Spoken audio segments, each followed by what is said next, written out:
has been 217 days since the Rochester Knighthawks played their last National Lacrosse League game, and it's been even longer for the Las Vegas Desert Dogs. Tonight, the waiting is over as Rochester hosts Las Vegas on Face-Off Weekend in the NLL. The countdown to Face-Off is brought to you by Castor. As we take a look at the scores from last night, Ottawa with their first win as the Black Bears 11-5 over the Toronto Rock. And then Colorado takes down Vancouver 11-7 as the Mammoths score the game's last 8 goals. Welcome inside the Blue Cross Arena alongside Andrew Mossbrooks. I'm Craig Rubzinski. Griffin Della Penna will be joining us later in the broadcast. Both of these teams have made moves to move themselves closer to a championship. Who are the players to watch tonight, Andrew? Well, I think, Ripper, you have to look at offense when it comes to both these squads. And I see Jonathan Donville with Jack Hanna for the Las Vegas Desert Dogs. Hanna's been here for 2 years. There's an emphasis this offseason, though, on surrounding a guy like him with players that can help his maturation and growth. Donville accomplishes that. 79-point season in Panther City a year ago. The Desert Dogs get him through the dispersal draft. He'll create some time and space for Hanna to expand his scoring touch. And then I think on the Knighthawks, you know what you're going to get with Connor Fields. He's an MVP caliber athlete, back-to-back 100-point seasons. No reason to believe he'll slow down. I think the bigger story is Thomas McConvey and what year 2 looks like for the former first overall pick. General Manager Dan Carey said he came into camp looking like a beast. There's a big belief he's not going to take just a step, but a leap forward in year 2.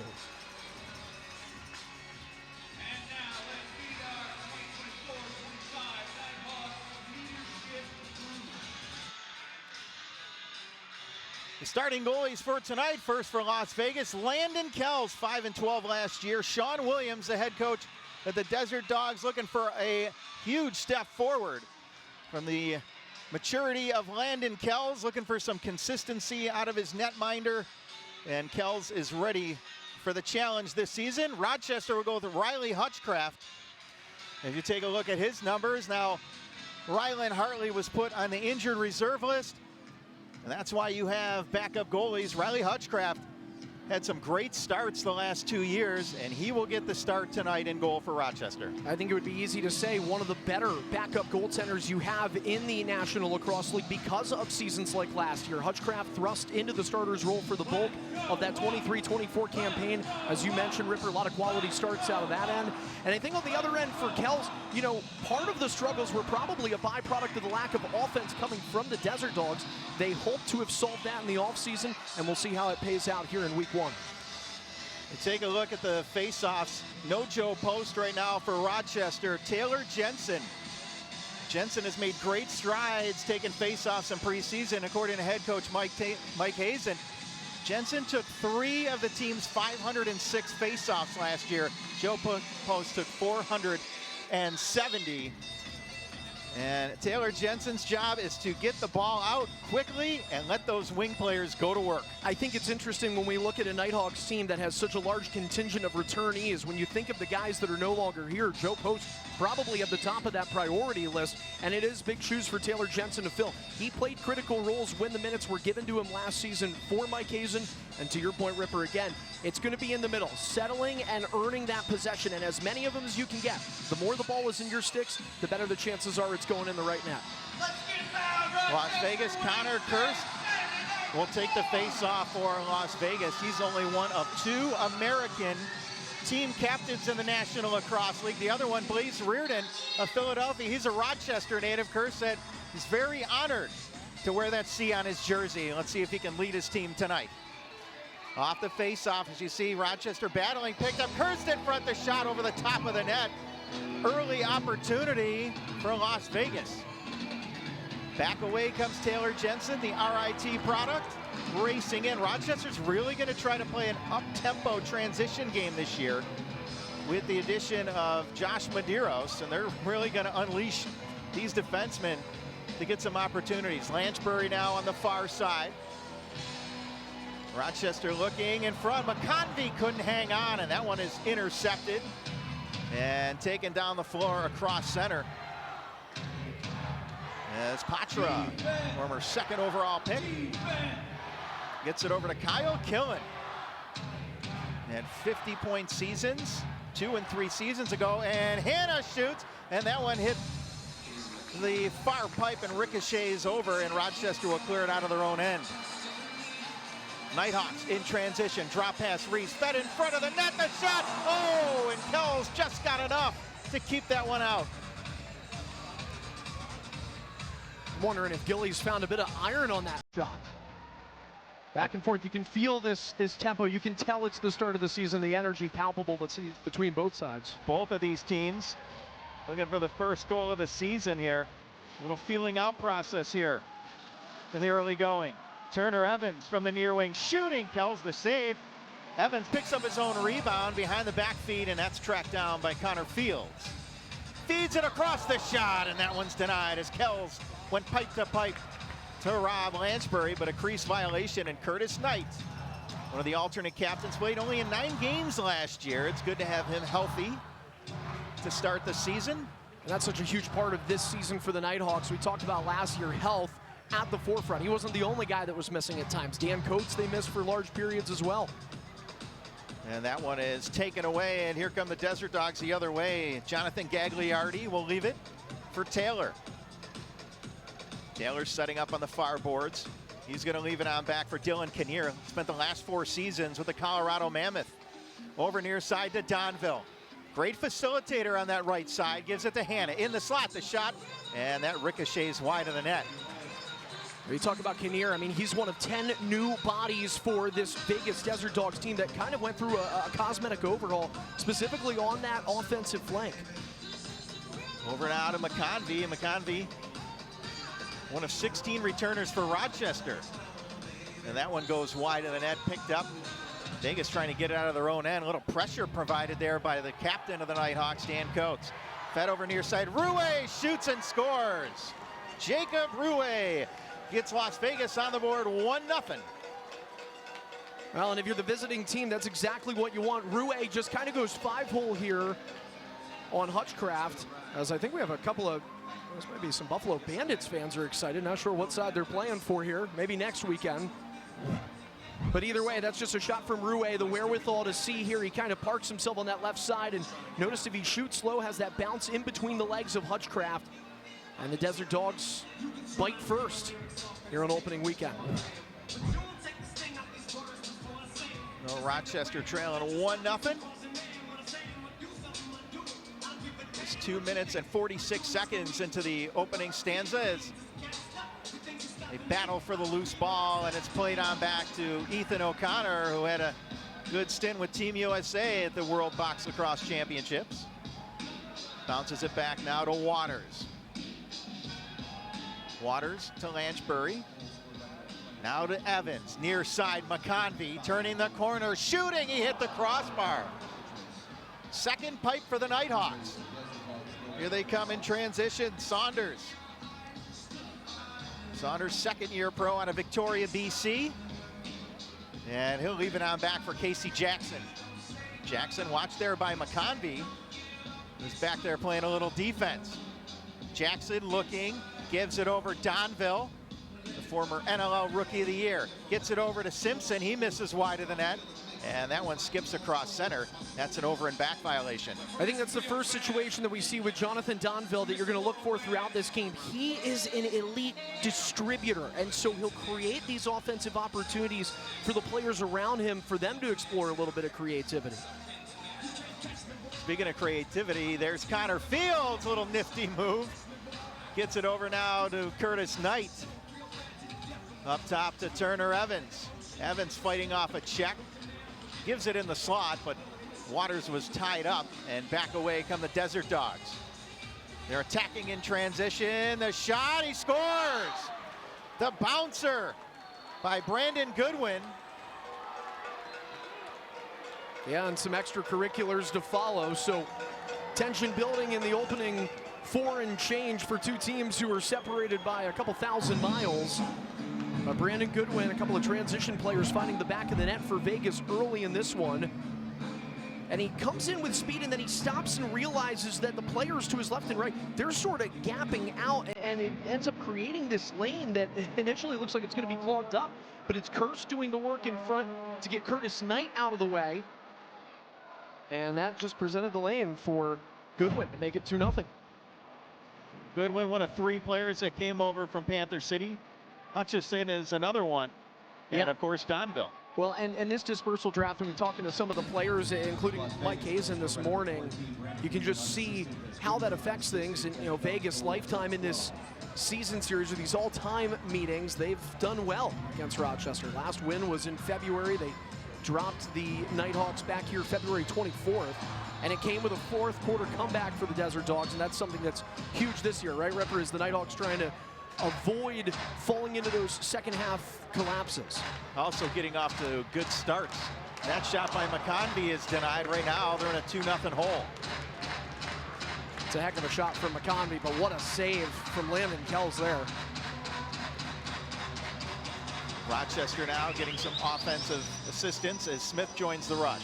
Now McConvey, Lanchbury looking, shooting, and Kells makes the stop. That rebound banks off the near corner. Scooped up there by Josh Jackson.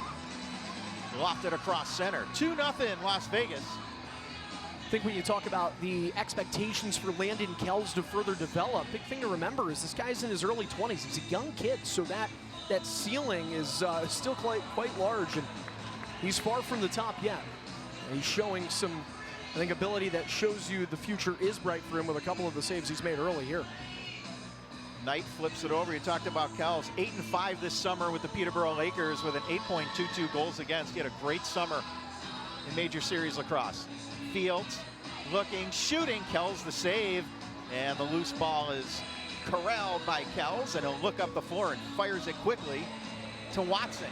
Watson going right down the middle, and that shot goes wide of the net, and it's up in the air, and that's grabbed by Chad Tutton, one of the veterans signed by GM Dan Carey of the Knighthawks. He added Tutton and Ian Lloyd, but also Brandon Slade and Josh Medeiros to bolster the back end. Well, there were 2 teams here with very different offseason strategies. For the Knighthawks, it was an emphasis on defense, and for the Desert Dogs, it's all offense. Here comes Simpson, the shot, and that's denied by Hutchcraft. Loose ball is chopped away, and it's picked up by O'Connor. Rochester with numbers. And O'Connor is going to wisely slow it down and give it to Ryan Smith. To Lanchbury. Lanchbury looking, he'll give it over to Fields on the near wing. Now to Evans, sizing up his defender, looking, still has it. Got a lane, shooting off the right shoulder of Kells. Smith going after it against Rue, knocks him down to the turf. Vegas trying to get it out of their own end. Rochester scooping it up. Smith shoots, score! Ryan Smith did it all himself. And he's coming off a breakout year, and so this is what you expect right away this season from Ryan Smith. And prior to this moment, one thing the Desert Dogs were doing so well through the first 6, 7, 8 minutes of this opening quarter is they were collecting rebounds. They weren't affording Rochester secondary opportunities. There, they coughed one up. And on the second look, Ryan Smith able to scoop it. He carves his way to the middle and just flicks that over the shoulder of Kells. It's going to be a big year for Ryan Smith again, and he gets it started here in week 1. Former 3rd overall pick by the Rochester Knighthawks. And Ryan Smith had a good World Box Lacrosse Championships. Him and Matt Gilray of the Knighthawks won gold in Utica, New York. Yeah, not just as teammates, but roommates for that whole week in Absolutely. Utica.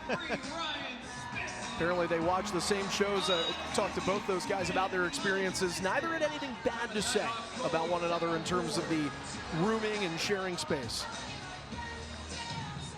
Dan Coates, the veteran captain of the Rochester Knighthawks, 13th season out of St. Catharines, Ontario. Over now to Fields. Louder. Tonight. Louder. Louder. Curtis Knight shooting, he scores, and we're tied at 2 as Curtis Knight with a low shot that eludes Kells. And again, as we talk about all the returnees from last year's Knighthawks roster, Curtis Knight gets lost in the shuffle because of the injury, and so you're not documenting a lot of his accolades from 23-24. He is going to be a huge part of this team, a driver, sort of that secondary scoring touch, and you see it here. And the Knighthawks know lacrosse, every team knows it's a game of runs. What they do so well is shorten the run. So Vegas gets the first 2 goals in this game. They don't let it turn into 4 or 5. They stop it there, and they retaliate. Back-to-back conversions in quick succession, and we start over midway through the first. Curtis Knight, someone that can do a little bit of everything. Play offense, defense, score goals, but he's a great distributor of the ball as well. And Curtis Knight has been here since year 1 with the new Rochester Knighthawks. Connor Fields, Lanchbury, now to Fields. Got some open space to work with. Little head fake. Now gets it over on the far side as Rochester will spread out the offense. Back near side to Fields, driving, flip pass in front. Grabbed by Smith, fed back across, and that one is denied as Fields had to climb the ladder to grab that high pass. And we got a timeout on the turf. 6:42 to go here in Rochester, New York, and we are all tied up at 2. You're watching the National Lacrosse League.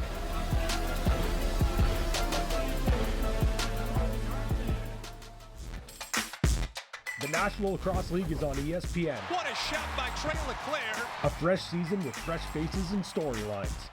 It's a coast-to-coast clash. Oh, what happened there? They score! What accuracy. Rookie sensation Brennan O'Neill and the Philadelphia Wings soar into San Diego to take on Zach Currier and the Seals. Score! NLL Face-Off Weekend, Sunday, December 1st on ESPN2. This isn't just a game, it's a way of life. We eat, sleep, and breathe lacrosse. It demands respect from each player. If you want it, you need to work for it. You need to earn it. Every hit, every goal, every shift, every sacrifice, earn your next moment. This is the next major league.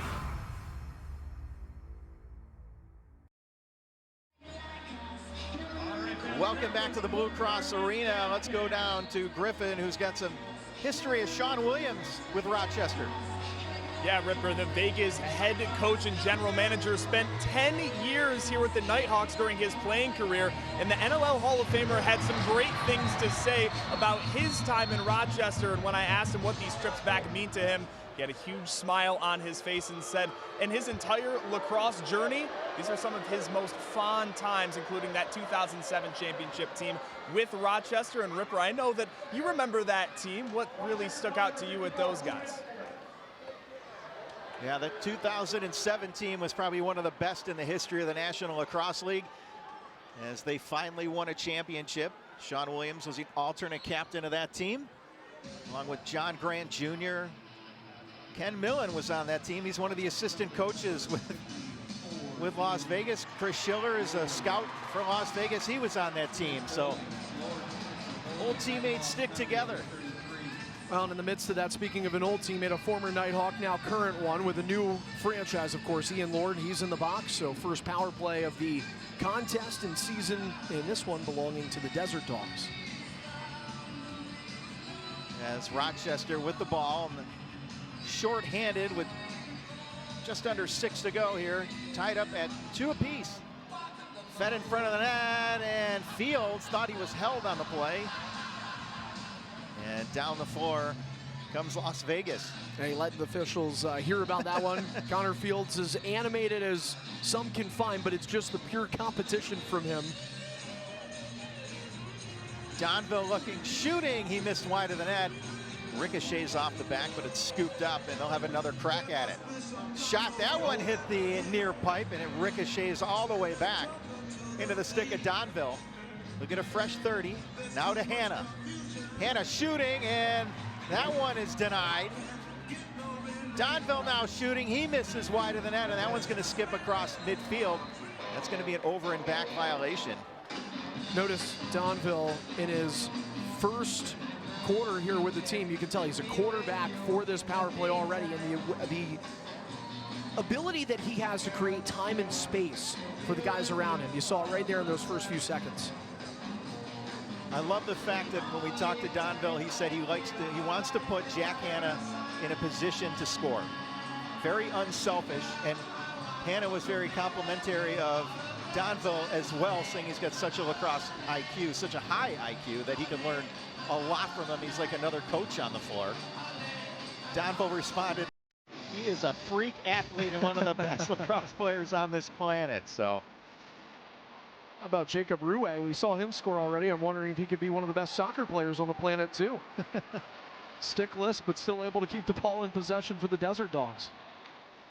and that shot is knocked down by Rylan Reese, and here come the Knighthawks in transition. Reese leading the charge, shooting, and that one goes wide of the net as he had some backside pressure. Battle for it on the near boards. And Rochester back at even strength as the flip pass is taken, as Donville will give it over on the far side as Las Vegas will go to work. Played over near side to Donville. Donville looking. Gives it over now on the far side to Simpson. Now fed over Hannah. Shooting off the right pad. Ricochets over and Jackson couldn't scoop it up. Yeah, Hannah shooting 5-hole on Hutchcraft, who was beat low twice earlier, but he puts that stick down to guard it. Makes a nice save. Killen gives it to Hannah. Hannah watched there by Gillies. Feeds it over to Taylor. Now over on the far side to Casey Jackson. He's matched up against Gilray to Killen, shooting. That one is stopped by Hutchcraft. And the loose ball is grabbed once again by the Desert Dogs as Kyle Killen, one of a handful of RIT alums in this game. And Hannah is denied by Hutchcraft. And again, they're looking 5-hole there, so Riley Hutchcraft making that early adjustment here in the first. Hutchcraft has gotten so much better between these two seasons, just learning last year on being an everyday starter. He was used to being a backup, and last year kind of got the spotlight on him as the starter for the Knighthawks. And I think it's worth mentioning, you know, on a team that we talk so much about, the Fields and the Smiths of the world, how critical he was to why the Knighthawks made it to the playoffs. Absolutely. Teammate of the year last year for the Rochester Knighthawks. 2:36 to go here in the opening stanza. And we are all tied up. Las Vegas 2, Rochester 2. You are watching the National Lacrosse League. We honor Major John Marr. John is recently retired Air Force officer and pilot with 20 years of active military service, including a special ops combat pilot with the 27th Special Operations Wing in Mexico, 432nd Air Expeditionary Wing in Afghanistan, and the Joint Special Ops Command in Africa. He completed his career in the 491st Attack Squadron in Syracuse. Gotcha. During his career, he distinguished himself in his country with over 3,000 flight hours, both as an instructor and in combat. On behalf of the Rochester Knighthawks and the Veterans Outreach Center, Major John Marr, thank you for your service to your country.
Amazing, too, how many roads in lacrosse run through Rochester. Sean Williams, a huge part of the Knighthawks in yesteryear from 02 to 11. Donville now Hannah shooting, and that one goes wide as O'Connor got a piece of him. Battle for the loose ball. O'Connor comes away with it. He'll leave it back now for Coates. He'll give it over to Ethan O'Connor. Now to Waters. Waters looking for Knight. He's got McConvey breaking to the center, and he leaves it now to Smith from his off wing. Over to Evans, who's playing in his 100th NLL game tonight. Now to McConvey as he lost the handle. Rouet will pick it up, and he'll fire it on ahead. As the Desert Dogs now will change up personnel. Kyle Killen, 67 in white. We'll give it over now on the far boards.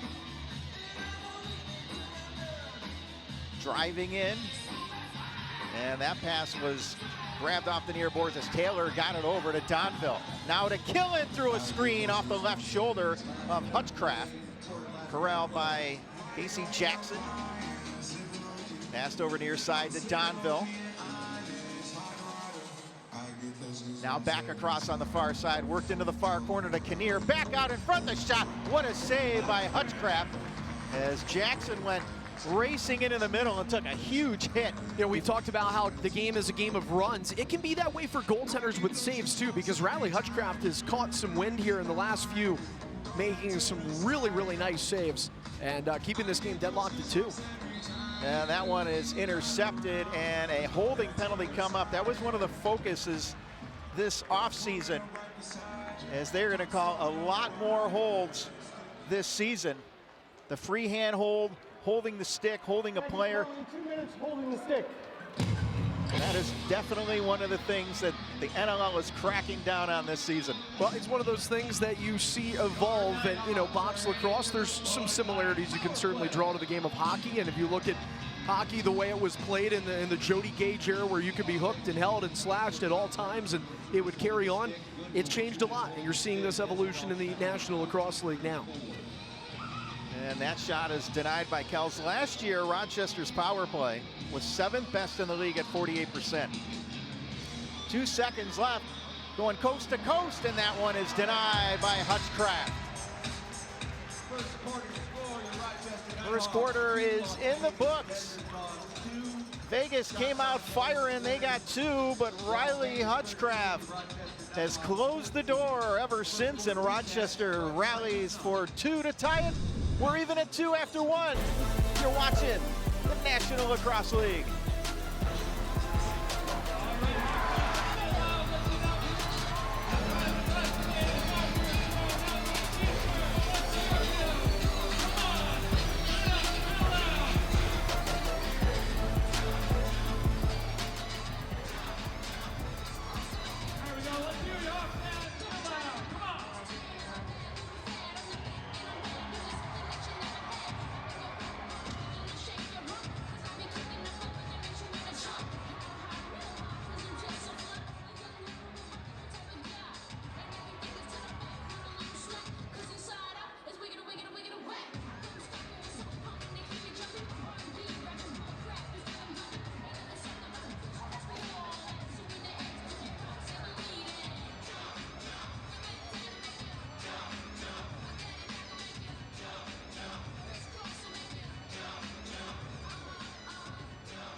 for a heck of a milestone. Came over from Saskatchewan. Yeah, a little bit of time with Edmonton too. And you know, another thing, Ripper, and I know we're week 1, so it's a long ways from here. Talking about intangibles, experience is something that you can't teach. You have to learn it, specifically in the playoffs. Guy's been around for about 20 games in the NLL postseason. That comes up big in April and May. Been a huge part of Rochester being where they are, making the playoffs the last 2 years. Fed over to Smith, touch pass in front, the shot, he scores! Lansbury from Smith. We got used to saying that late last season. Ryan Lansbury coming over from Atlanta, never looked back. And he's found so much success here. They're kind of the dynamic duo of this team. And, you know, it's hard to really say that with as many talented forwards as there are on this group, but these are the best buddies. These are the friends. These are the guys that have the secret handshakes and the inside jokes. They grew up together.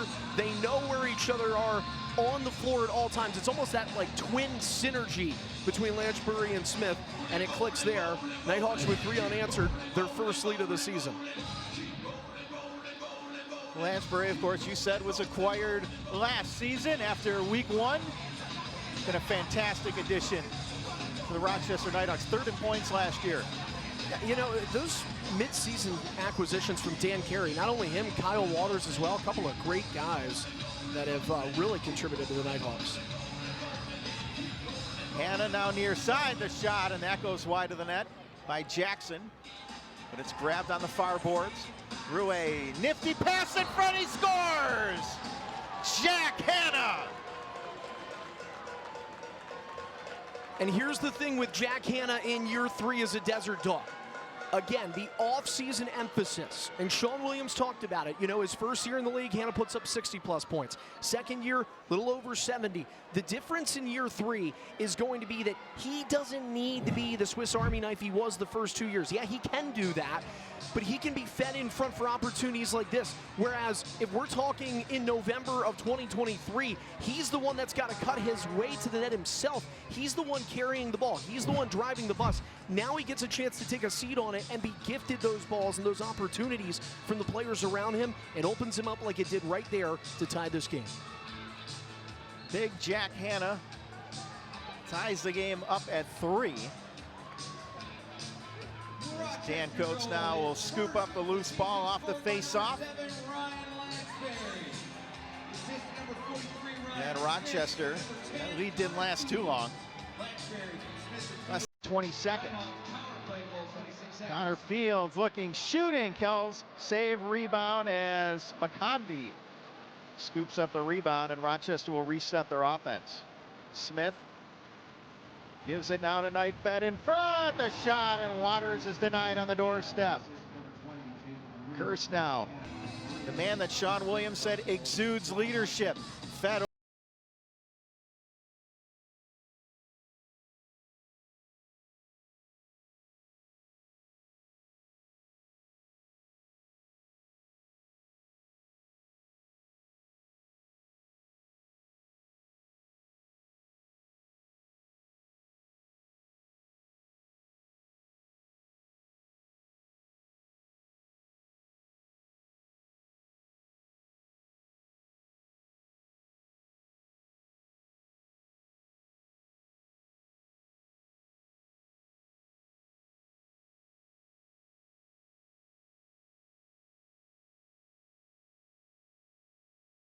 Jackson whips the low shot past Hutchcraft. Well, for all the pickups that the Desert Dogs had over last offseason, Casey Jackson's one from the year prior, and he's been a big player. He sort of croquets this one in, just takes his stick and basically drags it across the floor here in Rochester. And they beat Hutchcraft low after he had the number of a couple of Desert Dogs that were going that route prior. 70 points last season for Casey Jackson.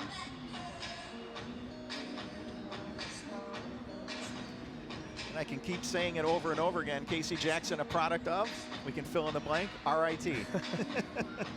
Well, again, the roads that run through Rochester, and I guess in this case the greater Rochester area. So much lacrosse around here. Talented players at the youth level. Helps to have the UCBLL here in the summers. Great way to build up that box culture here in Rochester, New York. Over now, Knight shooting, and Kells will make that save and smother it, but a high hit on Curtis Knight.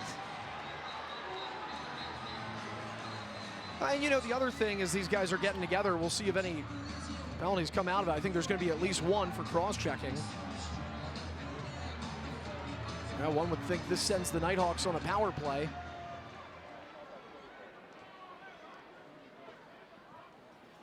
Las Vegas penalty, 2 minutes, illegal cross-check. Dylan Hutchison heads to the box, and Rochester will have an opportunity to tie it up here on the power play. So we take another look at the hit. Well, Curtis Knight, who we already talked about for his scoring prowess, but also a good way of luring players in and go after him as he draws that penalty. Smith gets it over now. Fields behind the net. Over to Waters, the shot. Left glove stopped by Kells. Played on over on the left wing side. And that one is knocked away, and Rochester has it in the stick of Kyle Waters. Kyle Waters and Connor Fields sort of doubling up there on that far wall to force that turnover. Lansbury now over to Smith. The shot denied by Kells. And that one is rolled ahead. Lansbury, he's going to pick that off. Great job by Rochester's power play unit to keep that possession alive. Preventing that over and back violation there for Lansbury. Lansbury now gives it across, and it's whipped wide of the net by McConvey and grabbed off the half wall by Fields. Fields looking, gives it Lansbury, shooting, kick save, as Waters will grab that rebound, and Rochester will have another crack at it. Connor Fields looking for his first goal of the season, and Smith fires that one off the right shoulder of Kells. Grabbed out of the air by Fields. Looking back over to Smith, near side. Waters scores as he rips a rocket past Kells. When you keep getting your rebounds and you keep the ball in the attacking zone and the pressure stays on, that's sort of water building up against the dam for it to break, and that's what happens here. Kyle Waters, the beneficiary on that left side. Ryan Smith, Connor Fields, they're doing so much work in the middle and the right, and then you have Waters on the left. Not really guarded there. He has that opening, and he goes through on that right end of Kells to put the Hawks back here in a 4-4 game. Second power play goal of the game and of the quarter for the Knighthawks. Yeah, and you love to see it. I mean, early on, we talked about how they were 7th in the league on their power play last year, 2 for 2 right now. And that's the thing, special teams, it was talked about so much, especially during the losing streaks that the Knighthawks went on a couple of times last year. It was their special teams that were faltering at times. So to start the way they have here through 20 minutes, very good sign. Good start for the Knighthawks. 4-4 is our score. Thanks for joining us tonight. Field shoots, he scores! Dials it up from distance.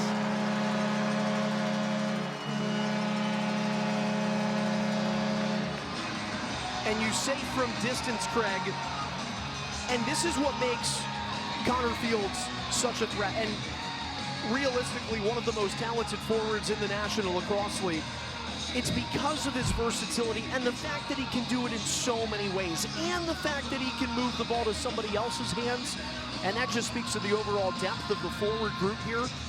So if you're Connor Fields, and more importantly, I guess in this case, if you're Landon Kells, you're kind of looking to your left and right, you see Fields up top, you're thinking, maybe he isn't going to do it, but you have to respect the shooter, and just like that, Fields makes the difference and gets this lead back in the hands of the Hawks. It's like hitting a three-pointer from the volleyball line. No kidding. That's a great reference. It's like you've been doing this for a while. Rochester in the lead, 5-4. Goodwin gives it across on the far side to Jack Hanna. Hanna, product of the National Collegiate Box Series. Near side Watson, he lost the handle on it. Watch there, and here comes Ian Lord. A little soccer play. Oh, and then he knocks down. Oh, and Ian Lord's gonna head to the box as he knocked Watson down. He said that sometimes he toes the line between a good play and a bad play. Yeah, I think he said, I think if I have his words correct, it's between a good play and a bad penalty. And, well, we'll leave that up to the viewing audience to determine which one it falls under here. Penalty, 2 minutes, dead ball foul. That's a dead ball foul, and Vegas will have a power play when we come back. Ian Lord showing off some nifty footwork, and then a little love for the Desert Dogs. You're watching the National Lacrosse League.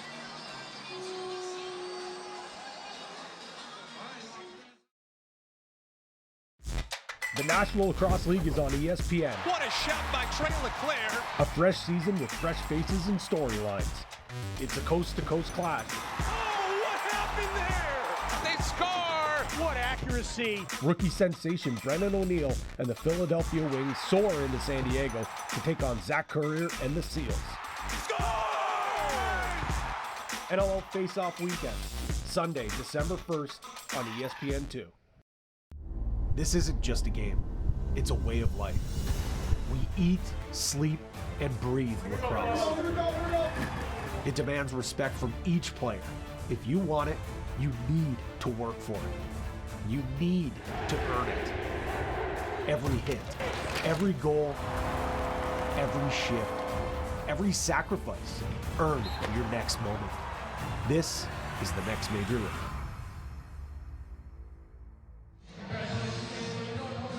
Back and forth we go here in Rochester as the Knighthawks just went up 5-4, and in large part due to Connor Fields. And Fields proved last year that he's one of the best players in this league. He had 56 goals, which was second best for the entire league. And when I asked Coach Hasten, what can he do to elevate his game even more? He said by trusting his teammates, and he's done so already as he gets so much attention. We get that, but as he sees the floor better, it's only going to make this Knighthawks offense continue to go better, and that's why he has those 3 assists and the goal, proving, again, how he's such a great offensive threat.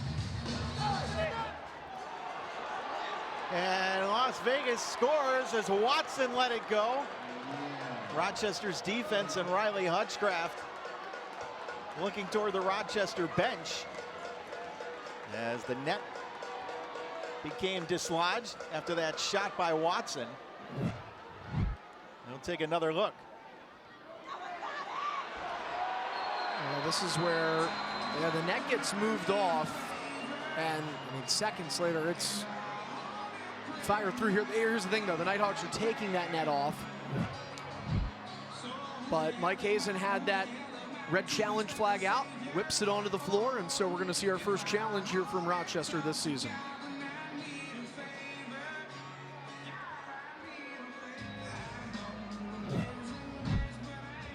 Take another look at it from a different angle.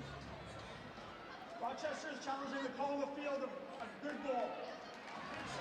So Tyler Biles has his right hand on the net here, and it comes off. Seconds later, it goes through.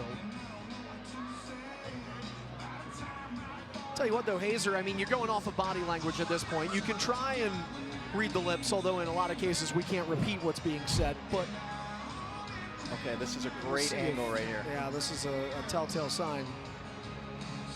Oh, I don't think that ever goes through. Yeah, the ball never crossed the goal line. The net still stays where it is. It's an imaginary goal, even though the net is off. Well, the officials are doing their due diligence, and they're taking a look at the multiple angles, I imagine, that you and I just saw up here, but I can't imagine this standing. Although, again, yeah, let's take a look in super slow-mo.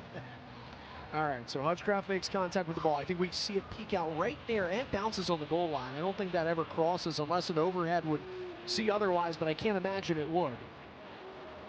So it stays out of the invisible goal. Ryan Fowler tonight is our crew chief. Andrew Ecclestone and Mark Thompson are the assistant referees. And shot clock operator is Joe Smith, who coincidentally played for the old Rochester Knighthawks, cut his teeth as a referee in the Upstate Collegiate Box Lacrosse League. They're around everywhere. I mean, now that said, you look at the current era of Knighthawks, there's only 2 active players from that old yesteryear, Ian Lord and Brad Gillies.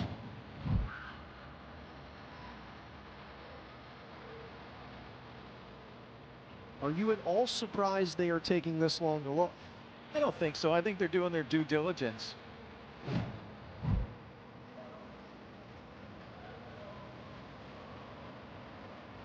Well, we'll see. I think the Hawks are very confident. I even saw a couple of players looking down there. Tyler Biles literally just waved his own no goal sign. I don't know if his call on this counts or not.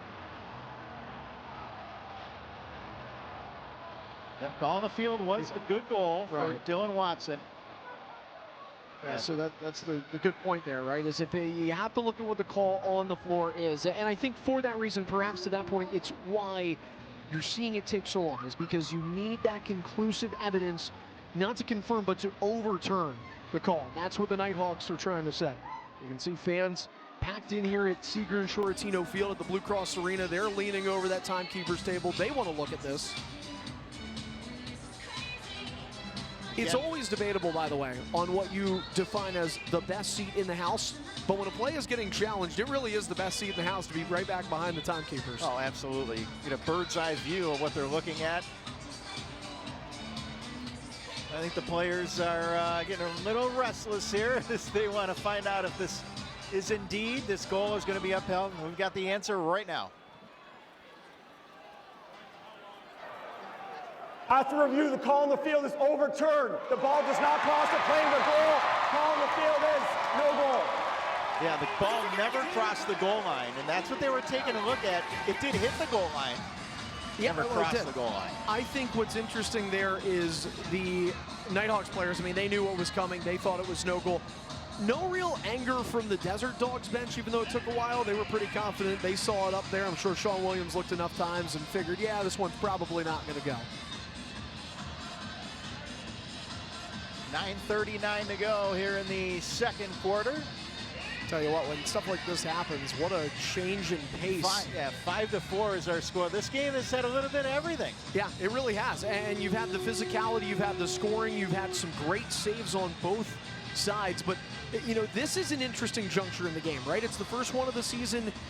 I think when you go through a couple of minutes of not a lot happening, you all of a sudden run into that spot where, all right, now how do we repossess that energy? Because it sort of deflates when you're sitting around for a few minutes. NLL Plus is here and free. The league's new streaming service offers fans around the world access to live games, full game replays, highlights, and exclusive content. Sign up today at NLL.com/plus. Great archive of shows. A lot of teams produce their own content. Yeah. Plus, you also have archive games that are going to be on there. I think that's a great addition by the National Lacrosse League to start NLL Plus. Still a power play for Las Vegas as Ian Lord. The 18th year in the National Lacrosse League. Incredible. That is, I mean, the fountain of youth that needs to be drank from every year to keep playing in a league so physical like this. I don't care if it's just 18 games plus playoffs. These guys have such a demanding grind whenever they're on the floor. And you see it. I mean, we've watched it so far through the 20-plus minutes that have been played here. I think both teams have come out physically engaged, and you see, it's tough. You've got to fight for every inch of time on that floor. If Ian Lord can play for about 5 more years, his son Hudson may in fact play with him in the NLL. His son's in 8th grade right now, and is about 6'3", and is a phenomenal athlete. This league's version of the Gordy and Mark Howe story. You got it. Rochester still shorthanded as Thomas McConvey gets it over to Gilray. Gilray rated one of the best transition players in the league by NLL coaches and general managers. And that one is taken away by Lansbury. He's pinned to the near boards. And that's a shot clock violation. Yeah, but it works out for the Knighthawks, at least just in trying to soak up time while down a man. That's a Lansbury for that. Donville over near side, gets it back. Over to Hanna near side, he scores! Casey Jackson buries it on the quick stick. And a second one of the game for Jackson. And again, I think we're going to be saying Jonathan Donville's name a lot, as will anybody that's broadcasting a Desert Dogs game, because of everything he does right. And right there, as we saw in an earlier power play, he's the acting quarterback. So what he's doing is allowing players to gap out, creating space for them by navigating and surveying from atop the zone. And it ends up finding its way to Jackson. Jack Hanna part of that play as well. But it's Jackson who finishes it, and this game is tied up. This one will not be reviewed. 8:55 to go here in the second quarter. And again, we are all even. This time it's 5-5. Off the face-off, Jensen going after it, and Simpson will flip it on over. James Barclay, who played here for the former Rochester Knighthawks. Setting it up over on that far wing. The shot, Donville misses wide. It ricochets right into the stick of Reese, who takes a big hit, but Killen gets the worst of that one. And Reese having a couple words. Rochester now on the counterattack. Smith gives it over now on the far boards as Thomas McConvey has it over on that far wing, and he gives it to Smith. Now near side Lanchbury turning the corner. Feeds it over to Evans, getting away, in on goal, and just feathers that one wide, a shot clock violation. Everything but the finish there for Turner Evans. He cut his way right to a point-blank spot on top of that crease. Hanna in front, he scores! Jack Hanna, his second of the night. And those are the two guys we talked about in our open when it came to the Desert Dogs. Jonathan Donville, Jack Hanna, and there's the connection. Hanna able to go airborne right over top of that crease for his second of the night when the Desert Dogs back on top. So Donville swims through a defender, gets it to Hanna, and then he just leaps through the air, waits a minute. It's amazing how while he's in the air, he knows he's going to be crashing down. He has an opportunity to shoot left side, but he quickly pivots, shuffles his hands, lowers them a bit, gets to the right, and is able to beat Hutchcraft to make it 6-5.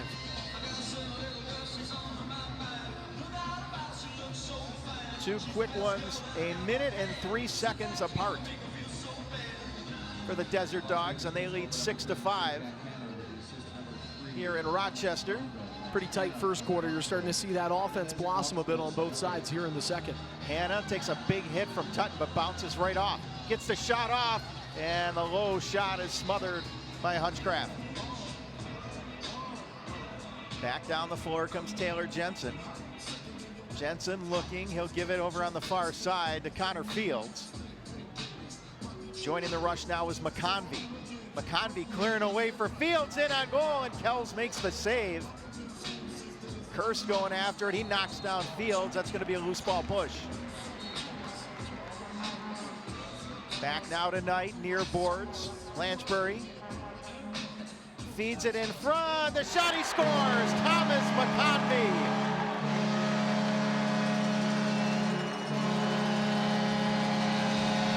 And now we got some rough stuff.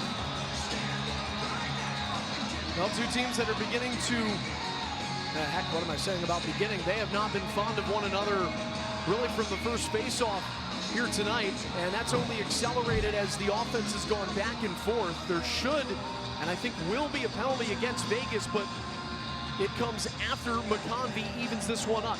And again, going back to our open here, Dan Carey, the general manager for the Rochester Knighthawks, he was asked about Thomas McConvey earlier in the offseason, and he literally said, you know, the guy's a beast. He came in, worked on his upper body specifically, trying to put a lot more muscle on, put a little bit more power behind his shot. He had over 50 points last season.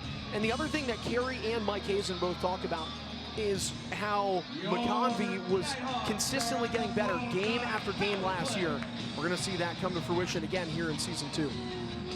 Power play for Rochester as Shane Simpson is in the penalty box.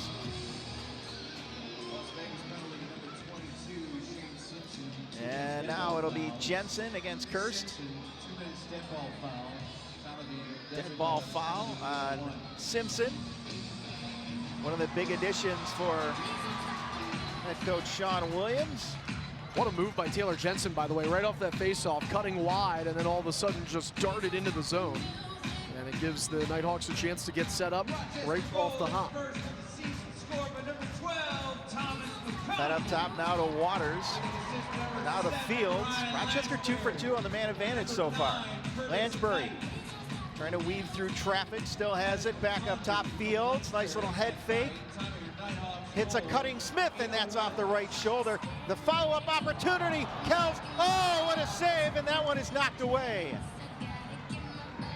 Great series of saves and a big hit to take away that opportunity as they were trying to move the ball in transition, as Patra took a big hit in front of the Vegas bench as Rochester gets the ball back. And Matt Gilray sort of freight trained him right in front of the door. Painful way to end a shift.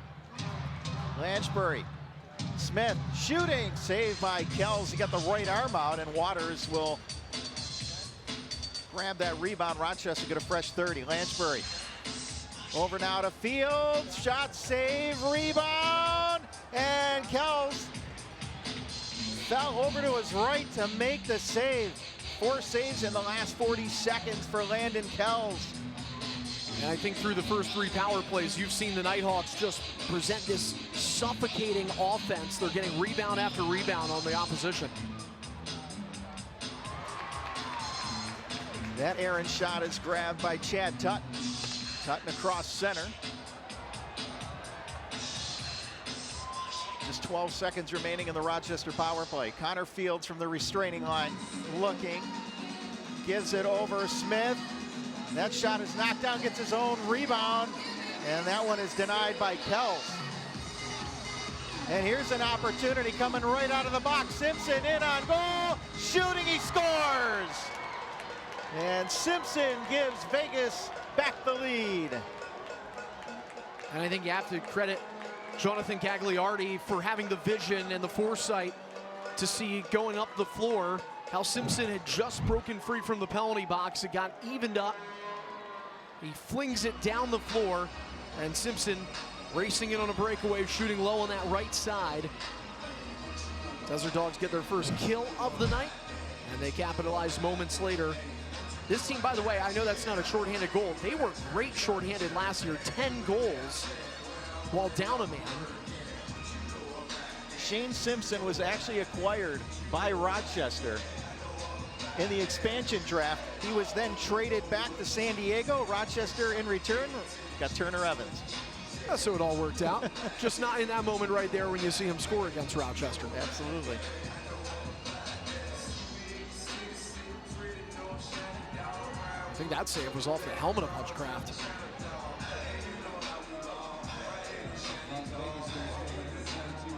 Over now to Taylor. Now back up top to Watson. Donville surveying the defense, flips it in front, and just wide of the net was the shot from Jack Hanna.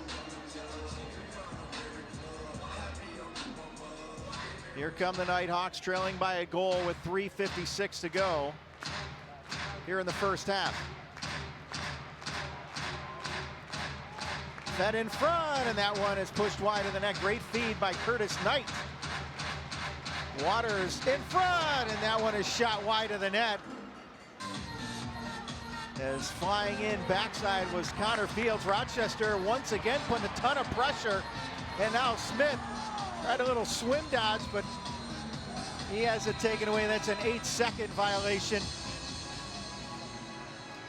3:28 to go, 7-6 Las Vegas, and Rochester was putting some heavy pressure on Las Vegas, but Landon Kells a brick wall here in quarter number 2 with save after save. You're watching the National Lacrosse League.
Welcome back to the Blue Cross Arena. We take a look at Jack Hanna, who's having a monster game, as is Casey Jackson, the top two returners on offense for Sean Williams' club. And you're doing some good work tonight. Certainly are, and you know, there's not as many of those big guys, but when you lose a player like Rob Hellier, you need guys to step up. Hannah's going to be asked to do that. Obviously, Donville coming in to replace him as well. Casey Jackson with 2 goals, and collectively, that duo of Hannah and Jackson putting up 6 points so far. Odds are they probably won't be done tonight either. Still a lot of time in this game. Over now, Lanchbury. Lanchbury driving in on goal, misses wide, grabs his own shot. Gives it to Connor Fields.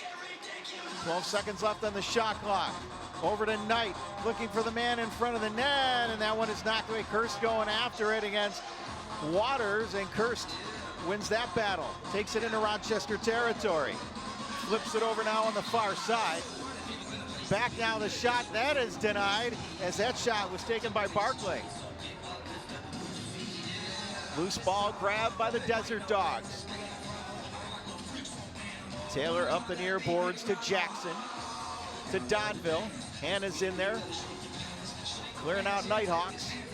Jackson looking, spinning, gives it over to Taylor. Over on the far side, Hannah's denied, and that one is tapped on ahead as Hannah and Waters, as 2 big guys going toe-to-toe there. Chad Tutton near side to Smith. Tutton can play a little offense. Fed in front, and that one is batted away. Grabbed and played over on the near boards. Now flip pass, Smith wide open. Shot and kicked away by Kells, but the rebound is grabbed by McConvey. The thing is, you talk about the defense being able to play a little offensively, and that's a product that the Knighthawks want to have. They need their guys on the back end to move the ball up quick, and sometimes chip in as well. Another kick save by Kells. This time the loose ball grabbed by Fields. Gets away from his defender, backing his way in. Over now Lanchbury. Up top the shot, and Kells makes the save on the high shot by McConvey. I think this is one of those situations where if you're Rochester, you need to beat Kells again soon. He's kind of hot into that little rhythm over there. Already almost 30 saves in the game for him. By the way, Knighthawks up in shots by 11. Should be no surprise. They led the league last year. Oh, that one is taken away. Here comes Tyler Miles in on a breakaway. Shot, oh, what a save. As Kells with a big stop. Wow. Miles sprinting down the floor, one-on-one with Kells. Desert Dogs goaltender with the answer. Probably his best save of the game. Shot save, and the rebound rolls out of the stick of Watson, who takes a shove. Tyler Biles is bidding for his 2nd career goal there on that breakaway. Over now, McConvey's shot, left pad stopped by Kells. Up the floor they come, charging in on that far side. Simpson feeds it in front, the shot, kick save by Hutchcraft. He fell into the splits, but he kept that ball on the goal line. And I think each goaltender, I know we're talking about 13 goals scored through almost 30 minutes, but it has been a showcase of sensational stops on both sides. Great pass over, and a great save. And lacrosse fans, the NLL is now on the ESPN app. Download the app or visit ESPN.com for the latest news schedule and scores. As Simpson was the man that set it up, I'd be remiss if I didn't correct myself. So after Rochester acquired him in the expansion draft, he was actually reacquired by Calgary in a 3-way trade with Rochester and San Diego. Rochester was the beneficiary of getting Turner Evans. Yeah, well, it's one of those things where you have these roundabout journeys for some of these players. They find themselves in certain spots. I mean, even looking right now at a guy like, Riley Hutchcraft, who grew up a Toronto Rock fan, was there in that organization for a little bit, and had season tickets to the Toronto Rock games out there in Hamilton. So all of a sudden he finds himself in Rochester, and you'd think in the moment, well, maybe not exactly what you want. You'd like to stay home, but he's found a home here, and it's just one of those things. Players have these circuitous journeys in pro sports but somehow in a lot of cases they find themselves in the right spot. Even if it ends up being a home away from home, it turns into that. It turns into a home. Ripper, I think, even talking with Ian Lord this morning, who had been in Philadelphia for a few seasons, he mentioned how it's so nice to be back here. More than anything, I mean, obviously he wants to win, and he has won here, but the biggest thing for him, as a dad, as a husband, his wife, his daughter, they get to be here, they get to watch Dad play. Big thing for players, especially in their later years in their career, is to have their family and their friends watch them play. 16 seconds left here in the first half, as Thomas McConvey will give it over now to Fields, as here we go, Rochester executing their play, fed in the slot, that's tapped away, Lansbury picks it up, 2 seconds left, fed in front, the shot, and that one is denied, scores! Turner Evans with a buzzer beater!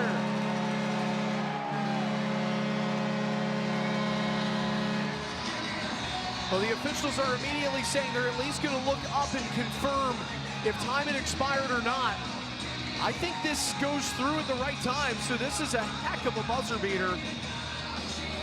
And what a dramatic way to end the first half, although Sean Williams is going to throw out his challenge flag and hope for the same success that Mike Hazen had when he dished his onto the floor.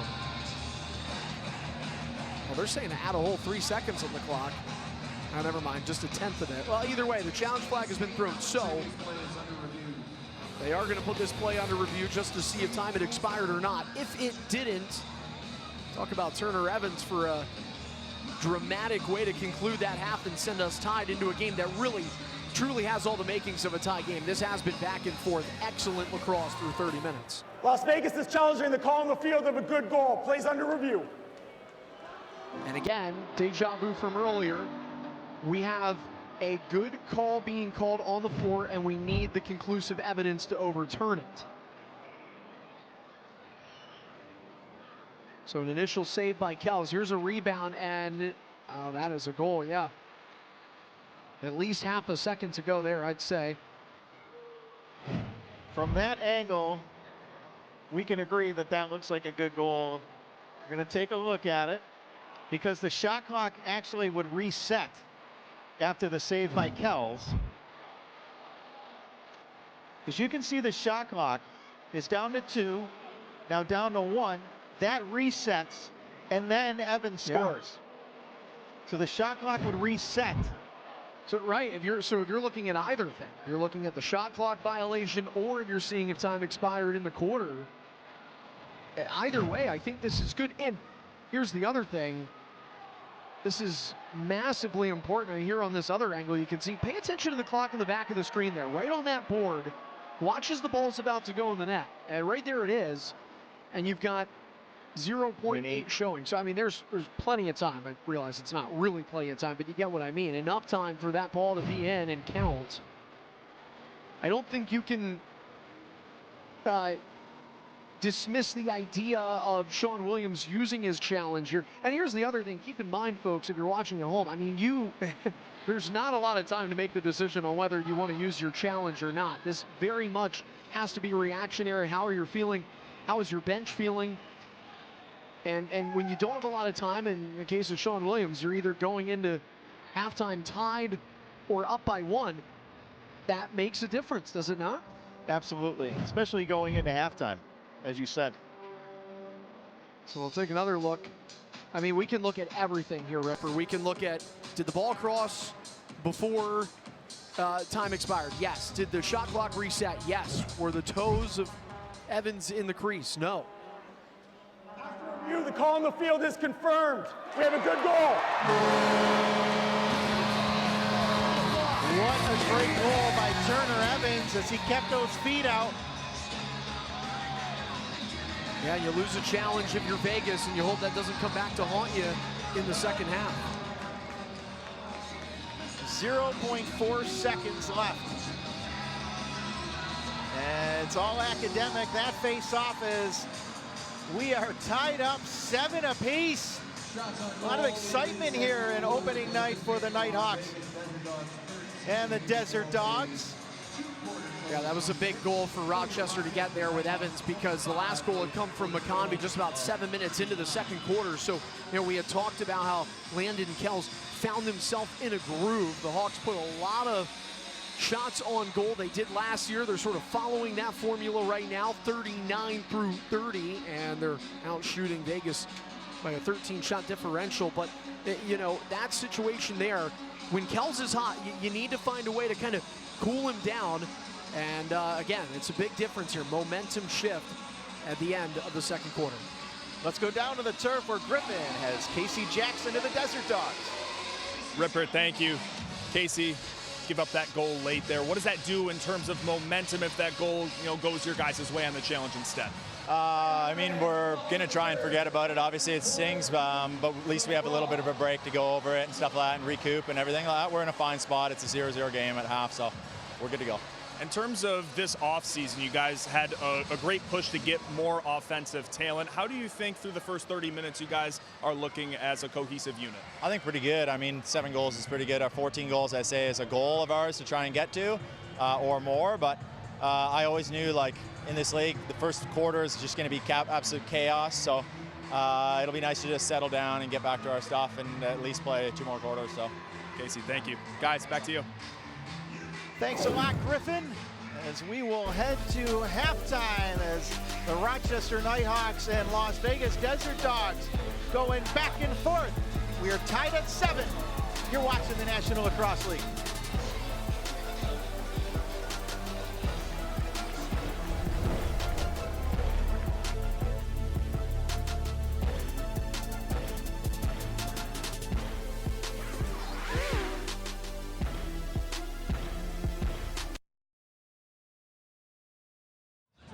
How you doing? Welcome to Nissan. Are you interested in a test drive? There's the all-new Kick, the new Frontier, and the Nissan Go. Come to the Nissan year-end sales event. Nissan offers 6 vehicles with starting MSRP of $30,000. Some law firms handle workers' comp. There are many personal injury attorneys, and others concentrate on Social Security. But what if you've been injured at work, and your case involves all 3? Seeger and Shortino is the only Rochester firm that will handle every aspect of your case. Personal injury, workers' comp, and Social Security, all under one roof. So there's just one call to make, and that's Seeger and Shortino.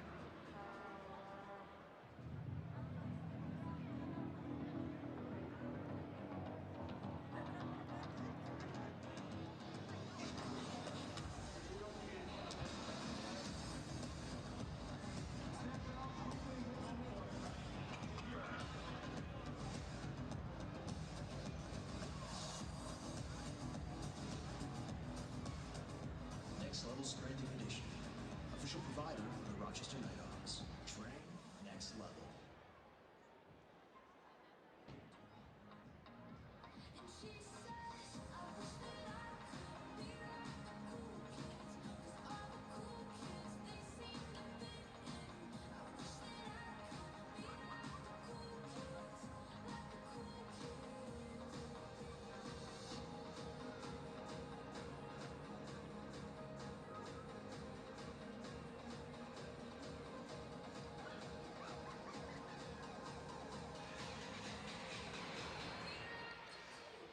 Welcome back to the Blue Cross Arena in downtown Rochester, New York, as the Knighthawks and the Desert Dogs are locked up at 7 apiece here at halftime, and been a ton of debuts so far in the National Lacrosse League. Dyson Williams scoring his first professional goal. That's fantastic. I'm sure Sean now is going down and getting some texts in the locker room, but Brennan O'Neill, he is the next big thing in the National Lacrosse League. That's what everyone's saying.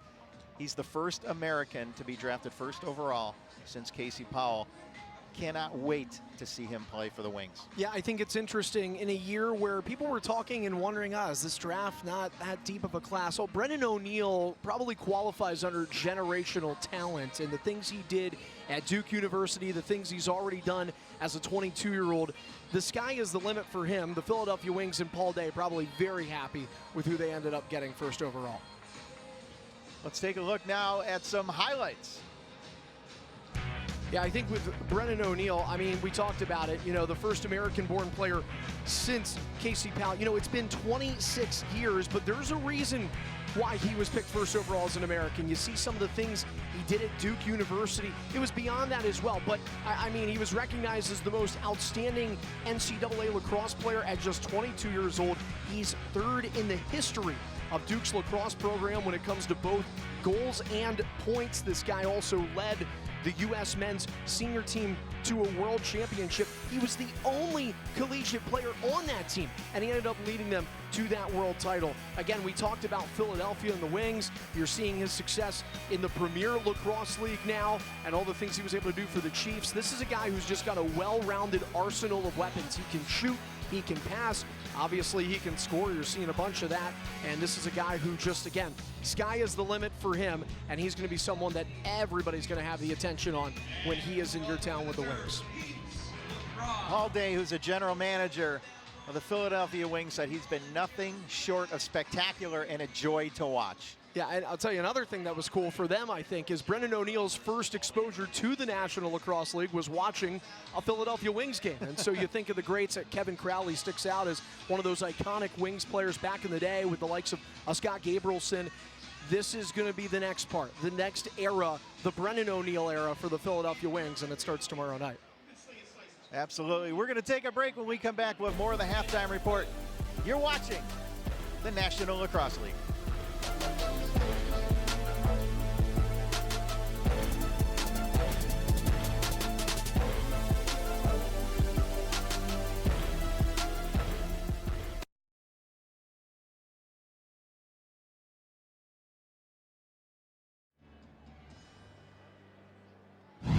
When I was looking for my dream car, I wanted to go where I felt comfortable and secure.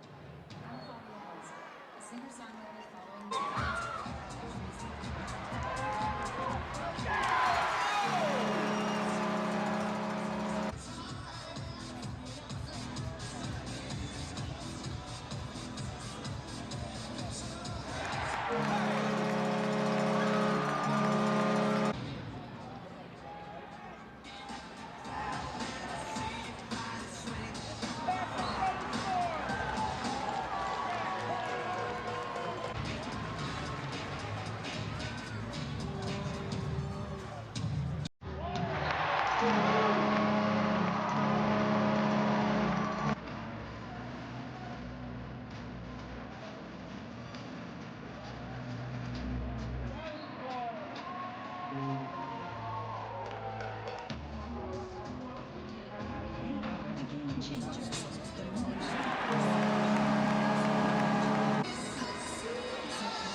Welcome back to the halftime report, and what a game we've had so far. Each team scoring twice in the first and 5 times in quarter number 2. Let's take a look at the highlights from the first half of play. Yeah, this has been a back and forth first 30 minutes, and it's an exciting way to start the season. Started a little more exciting for the Desert Dogs. They're on the road here well away from Nevada, but they get off to a 2-0 start.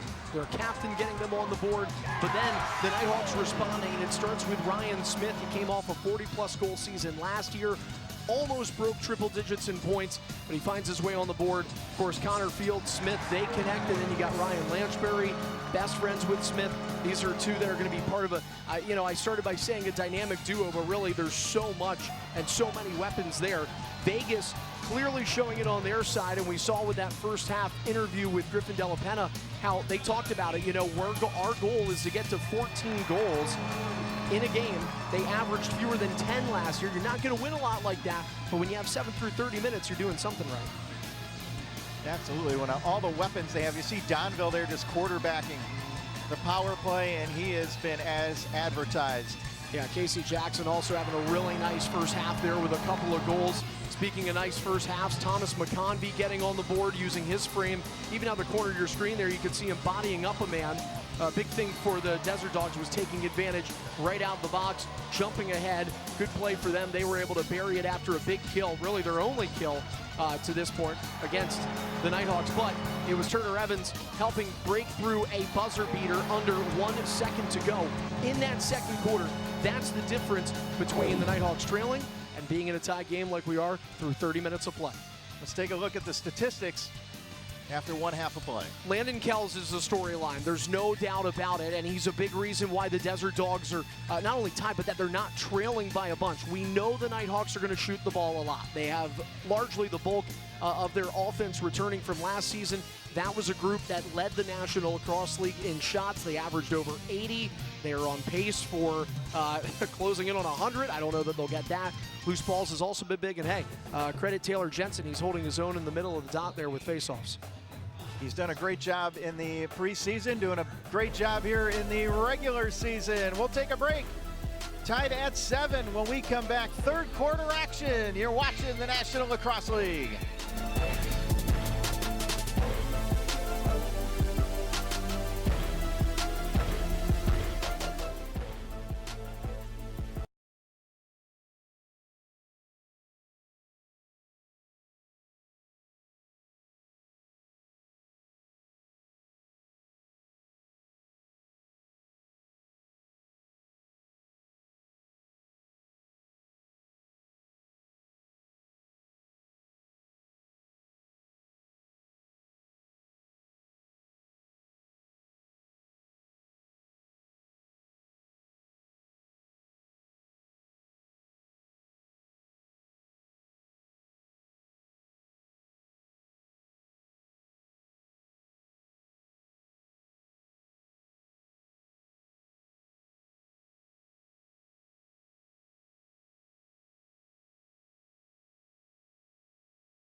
Welcome back to the Blue Cross Arena. We are all knotted up at 7 apiece.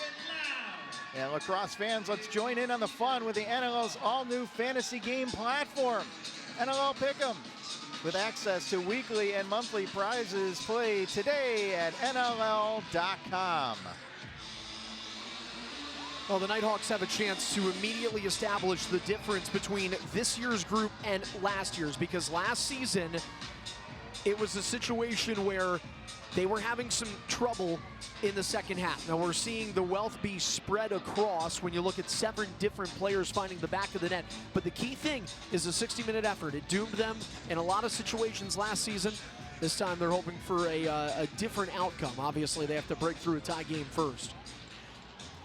Vegas will get the first possession of the second half, as Casey Jackson will go for a stroll over on the far side as he hands it off.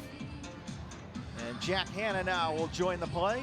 Has it in the high slot. Hanna driving in on goal. Yeah, that one bounces around in the near corner. Penalty coming up to Rochester. Looks like a holding the stick infraction. Would send Vegas to a power play. Their man advantage not very good last year, by the way. Rochester penalty, 2 minutes holding the stick. So Taylor Jensen in the box for 2. And you could see he ended up getting a hold of Adam Patra's stick. That's why Jensen finds himself in the sin bin. Vegas had the second to last power play in the league a season ago. Donville feeds it down low. That shot goes wide of the net by Jackson. Ricochets off the near glass, picked up by Tutton. Tutton takes a heavy hit. He lost the ball. Grabbed by Ian Lord, who will launch it down into Vegas territory. Takes a fortuitous bounce to Gilray. Tried to feed it in front, but grabbed by Coates. His shot is denied by Kells. Coates now going after it on the far boards, going 1-on-2. Gotta love that warrior mentality from Dan Coates, just swatting away, got through a couple of Desert Dogs, had that quality scoring chance, and also draining some time off of this kill. Worked up top to Donville, now to Hanna. Down low, fed in front, the dive, the shot, and that's knocked away. Rebound is picked up. Killen will feed it out in front now to Donville, looking. Feeds it in front. The fake, the shot that hit the crossbar. Yeah, ricochets over to Hanna. Up top to Donville. Back to Hanna.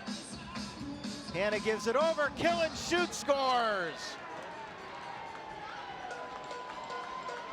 Well, it's not the first time we've seen this tonight. In fact, both teams, I think if you look at a lot of the goals, at least half, when you combine both sides, they're coming from rebounds, they're coming from fresh shot clocks, they're coming from secondary and third scoring chances, and that's what happened here for the Desert Dogs, although Mike Hazen sees something he doesn't agree with, and the Knighthawks are going to challenge as they believe this one should maybe remain tied. Oh, you know what? I think there's a good argument here. I think Donville may have stepped in the crease. They will take a look at it. Also, for the third time in this game, a challenge with an attempt of overturning something on the floor. Mike Hazen's smiling a little bit on the bench, so perhaps he's very confident in this. Rochester's challenge on the call on the field of a good goal. Plays under review. Nice to see Mike Hazen break character. We're used to seeing the stoicness from him when it comes to being on the bench. Bit of a smile there. So again, you're looking for the conclusive evidence to see, does Jonathan Donville get in the crease? And that's tough, at least from the angle we're seeing here, just because I think you've got the arm of Josh Medeiros sort of blocking that view. The officials are obviously going to have multiple angles.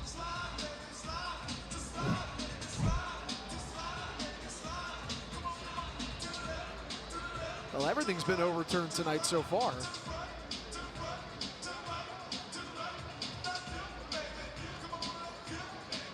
I don't know, Craig. We're both wearing glasses. Perhaps your prescription is better. What do you see? He's tiptoeing that crease. I think you need a better angle. Definitive Yeah, and definitive look at it to overturn it. But keep in mind, you know, Sean Williams using that challenge in the final second of the middle quarter there to try and see if he could overturn it. And I think the big thing here is we take a look at another angle. I mean, the biggest, once again, conclusive evidence to indicate that Josh Donville is in fact making contact with the crease. And if all the angles that we just saw are the exact same that our officiating crew is going to see, this may be a tough one to overturn.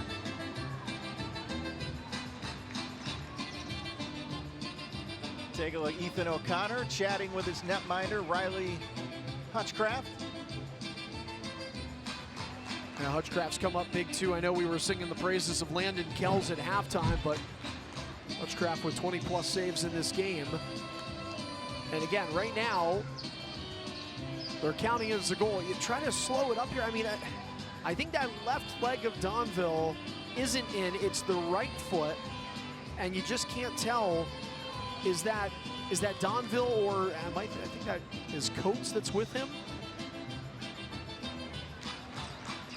It is, so it's just, you can't see whose foot was in there. Doesn't help that they're both wearing black. Here we go, we've got the ruling on the floor. After review, there's no conclusive evidence to overturn the call on the field. Call on the field stands. Good goal.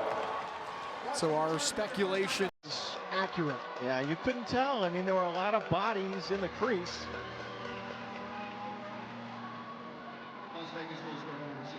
Well, if you're Mike Hazen, you figure why not throw that challenge out? You won one earlier. It's early in the second half. You see Vegas take advantage, and you didn't want to see it, but power play goal for the Desert Dogs. So both sides have connected on special teams a couple of times.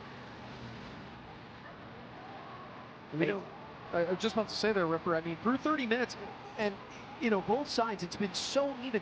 You haven't seen either team go on one of those 4, 5, 6 goal runs. The game has been tight the entire time. Biggest lead of the game was 2 goals, and that was by Vegas to open the game. No team has led by more than 1 goal since 7:04 of the first quarter. Yeah. Both sides ended up having a 2-goal lead. I don't think we've even seen a 3-goal lead in this one. Driving in the shot, and it's taken by Smith, denied by Kells. And a rebound is grabbed and given to McConvey, product of Vermont and the University of Virginia. Fields shooting, and Kells got a piece of that one. It was a rocket from Connor Fields. Peels away from his defender. Gives it over now to Knight. Has to grab that bouncing ball, and he'll give it over to Lansbury. Lansbury looking, getting across the top, feeds it over just off the stick of Smith. And a turnover, and back away come the Desert Dogs. Opening minutes, third quarter, 8-7 Las Vegas. Killen feeds it over now on the half wall as they will set up. Taylor near side to Hannah. Hannah looking, swim move, still with it. Penalty coming up to the Knighthawks. That shot from the outside, stick save by Hutchcraft. Well, the Desert Dogs had just scored on a power play. You know, in this second half, discipline. It's going to be important on both sides of the ball. Rochester penalty number 81, 2 minutes, check it from behind. So Gilray goes for 2, and we had talked about how tight this game has been. We saw that stat pulled up. It's been no more than a 1-goal difference on either side, but Gilray runs his man down into the floor. And this is where you don't want to see that lead swell in a multi-goal advantage if you're Rochester. Obviously, if you're Vegas, the need for scoring more goals this season was talked about and addressed in the offseason. Now's the opportunity to showcase it. Killen, who had the last power play tally, got it over to Donville. Now Donville feeds it down low. Back up top to Donville. Gives it over to Hannah, far side. That shot is denied by Hutchcraft. Hannah comes up with a loose ball over to Donville. Back to Watson. Up top, Donville shot. That's denied. Killen thought he had a clear shot, but the team captain of the Knighthawks, Dan Coates, was there. Now that shot goes wide of the net. Skips across midfield, and no, now they're going to say to reset the shot clock, or that would have been an over and back violation. Nice break there for the Desert Dogs to resume on this power play. Momentum on their side. Hannah down low, killing the shot, and that hit Ian Lord. Yeah, that's a stinger. He's feeling that one. Lord hobbling on that right side, trying to get some feeling back. Passed up top, the shot, he scores! Jack Hannah.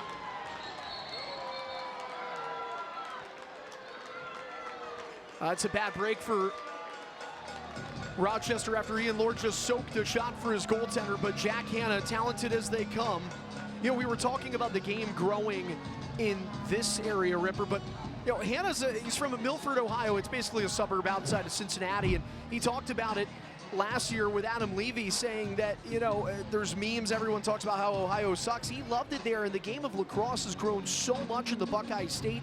Even from when he was just in high school, there's options for field, there's options for box. He took advantage as a kid, and he's benefited, obviously, as a pro.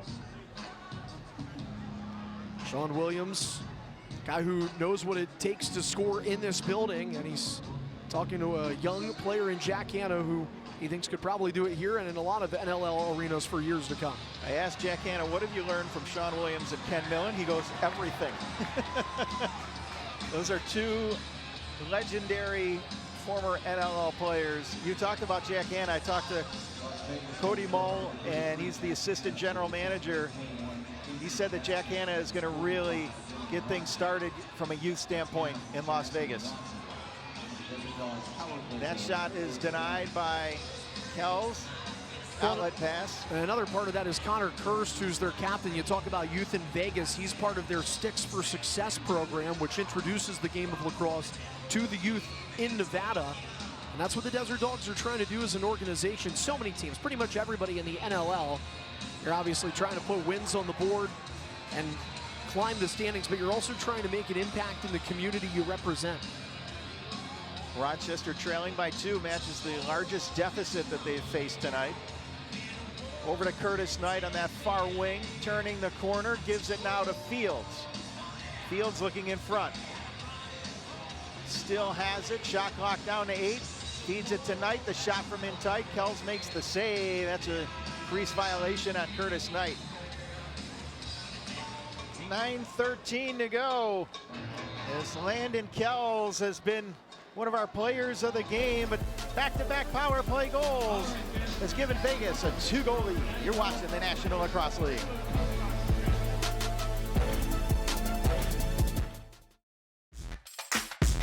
The National Lacrosse League is on ESPN. What a shot by Trey LeClaire. A fresh season with fresh faces and storylines. It's a coast-to-coast clash. Oh, what happened there? They score. What accuracy. Rookie sensation Brennan O'Neill and the Philadelphia Wings soar into San Diego to take on Zach Currier and the Seals. Score! NLL Face-Off Weekend, Sunday, December 1st on ESPN2. This isn't just a game, it's a way of life. We eat, sleep, and breathe lacrosse.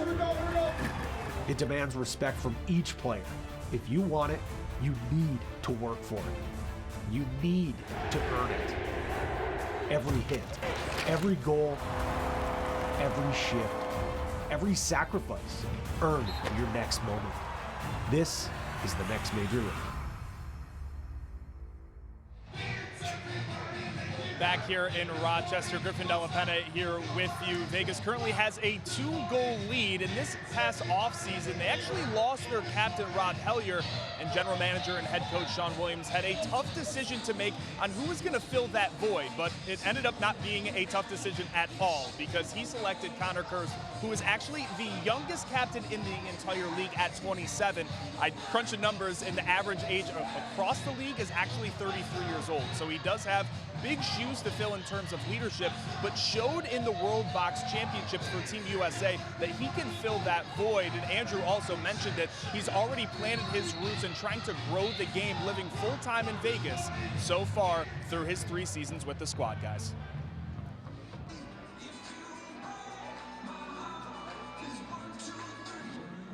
The shot, and looking behind him is Hutchcraft, but he kept that one out. Here comes Dan Coates, the team captain of the Knighthawks. And Hands it off now to Waters, who has a goal this evening. Back over on the far boards as Connor Fields now will join the rush. He'll take the feed over on the near side from long range, looking. Fake, feeds it in front, scores! Thomas McConvey off a pretty pass from Connor Fields. And this is why Dan Gary decided to basically run it back with the forward group that the Knighthawks fielded over the last couple of years. Because when you look at an embarrassment of riches, this crowd obviously on their feet, excited about it being a one-goal game, but so much talent. And what does Connor Fields do? Draws all the attention to him. At one point, you have 3 Desert Dogs players are all heads up looking at number 10. What does that do? It leaves number 12 parked in front, nobody on him, and McConvey able to crank it through, his second of the night, and the Hawks cutting that deficit in half. Mike Hazen said that's one of the things that Connor Fields is learning very quickly is to distribute the ball.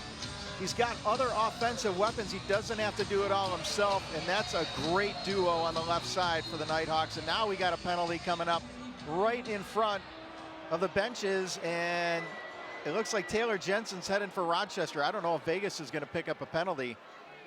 And Jensen might be going back to the box for the second time this quarter. Yeah, that's not a guy you want to see in the sin bin, but looks like you're right here. Rochester penalty, 2 minutes, boarding. Just another situation where we talk on discipline. Right in front of the bench, actually kind of a dangerous hit that Jensen pins his man into that stanchion that separates the 2 benches here, Vegas and Rochester. And right after cutting that deficit in half, this is where you just don't want to see Vegas push that multi-goal lead across.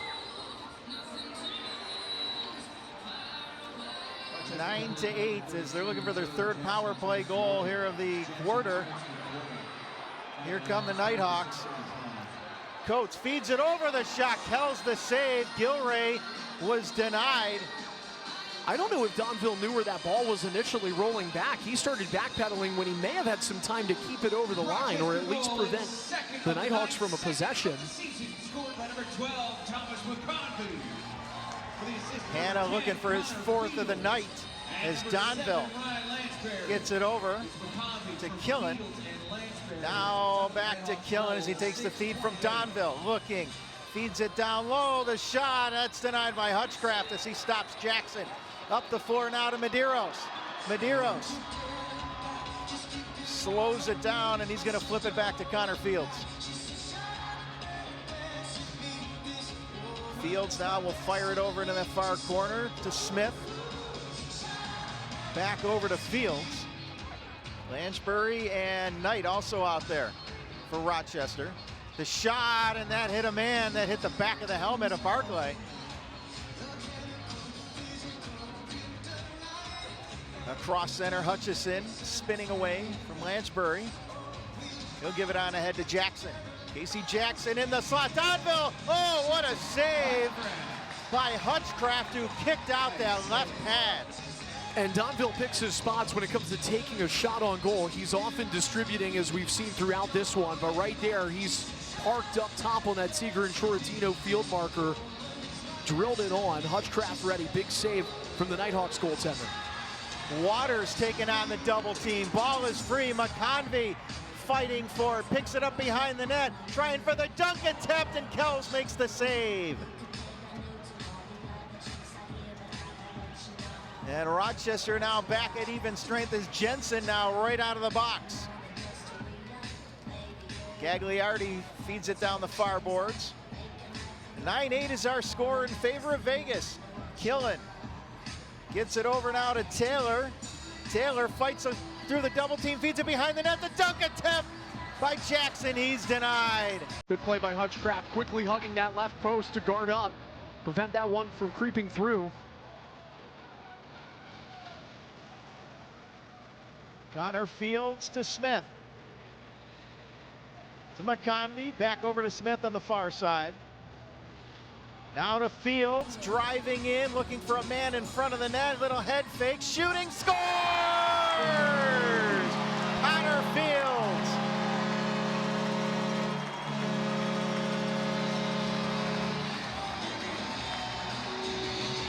And again, Fields from long range being able to beat Kells and tie this up, but it doesn't start with the goal from Fields. It ends that way, but it starts with Riley Hutchcraft making that save on the left post, guarding that wraparound attempt, and allowing the Hawks to transition into offense. And then Fields steps up. I think we're always paying attention to the hand movement and how the hands glide across the stick, but it's the footwork of Connor Fields here to dance in that attacking zone, backpedal, take a couple steps, and then fire it through. He lures the defenders in, he creates deception on the play, and he ties this game at 9-all.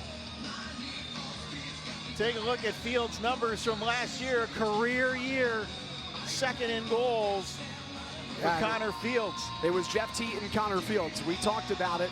He's on his way again to being one of the elite players, as we knew he would and will be here in the NLL come this 24-25 campaign.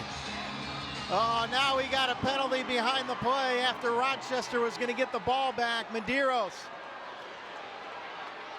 slashed Gagliardi, I believe.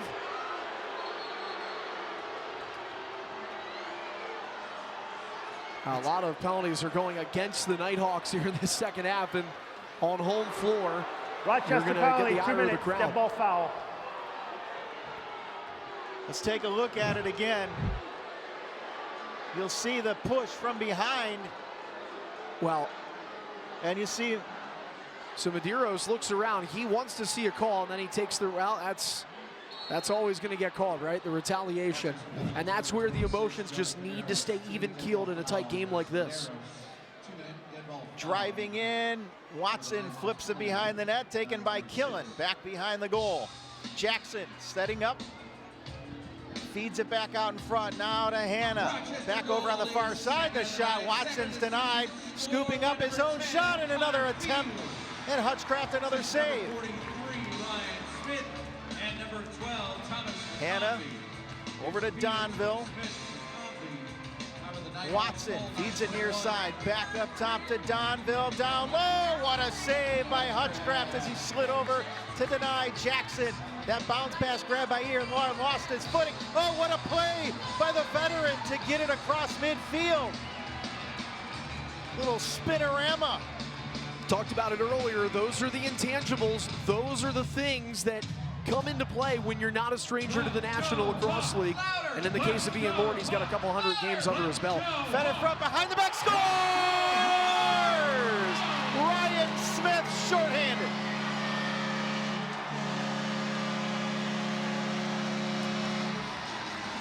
And it may be an early submission for a Goal of the Year candidate there. Ryan Smith driving the front of the net. Once again, just like Connor Fields' goal, we talked about how it finished with that, but it started with a save from Hutchcraft. This one starts with Ian Lord just whacking that ball out of harm's way. It drives forward into the offensive zone, and Ryan Smith takes that stick, cradles it behind his back, and flips it through as the Knighthawks on a bit of a run. Smith on 2 tonight, and a shorthanded goal for a team that had the fewest shorthanded goals scored in the NLL last year. They had only 3 across all season, and they get their first tonight here in the opening game.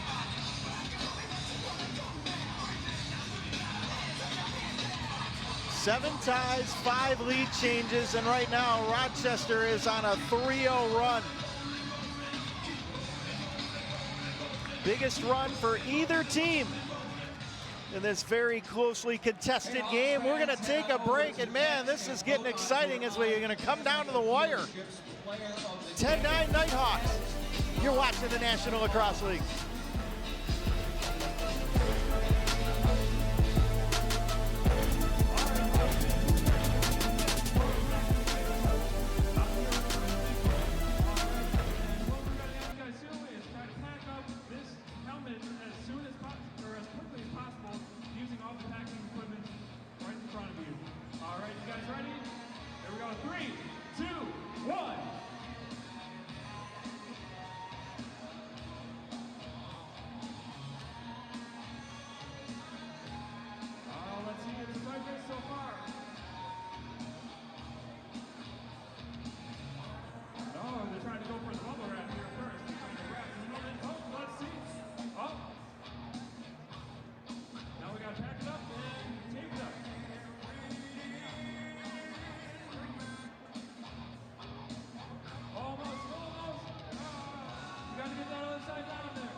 Welcome back to Rochester, New York. Riley Hutchcraft with some dynamic saves here in the third quarter. Yeah, and a couple of his stops are what have allowed the Knighthawks to build up some offense. This save right here, just the quick awareness, literally basically eyes in the back of his head, shorthanded, and it allowed the Hawks to transition, allow Fields to get the ball in his stick. Anytime he does that, you know he's a threat. And now the Knighthawks with 3 straight, still shorthanded. And it could be a huge penalty kill to change momentum. Not only killing this man down situation, but scoring on it as Ryan Smith did moments before our last break. Lansbury now to Connor Fields. He lost the handle. Now he picks it back up. Lansbury shooting. Kells the save, the rebound. Lansbury scoots away from his man, takes it behind the net. The dunk attempt, and he just puts it through the crease. Turner Evans went after it. He's knocked down, and Vegas now trying to clear it out of their own end. I think Kells looked a bit startled with that opportunity. Simpson shooting, that's off of Gilray. Kind of wasn't ready for that wraparound. Meanwhile, Gilray was on the blocked shot going the other side. And again, a great kill from the Knighthawks. Here comes Curtis Knight. 500th career point earlier in this contest. Now to McConvey, turning the corner, shooting, missed wide. The follow-up, what a save! Landon Kells just robbed him. We talked about Ryan Smith with a goal of the year candidate. Right there's Landon Kells selling out, just throwing his body outside the net to try and prevent it from going through the target, and that's a highlight stop. Kyle Killen feeds it over to Jackson, back to Donville, and Hutchcraft's got it underneath them. We talked several points in this game about growing the game of lacrosse, and if you're a fan here in Rochester, New York, and this is your first NLL game, what an experience. You couldn't ask for anything more. Best value for your dollar is the National Lacrosse League. That's what I tell everybody. That in front, scores! Ryan Smith buries it. And this is probably the 3rd or 4th time tonight where after a goal has been scored, there's been some confrontations, pushing, shoving. A fan running onto the floor now, that's not gonna go well. Ryan Smith with a hat trick.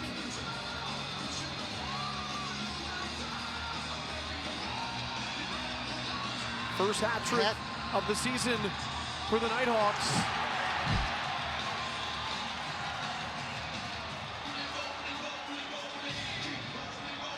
And what a pass, and then the finish from Smith for a hat trick.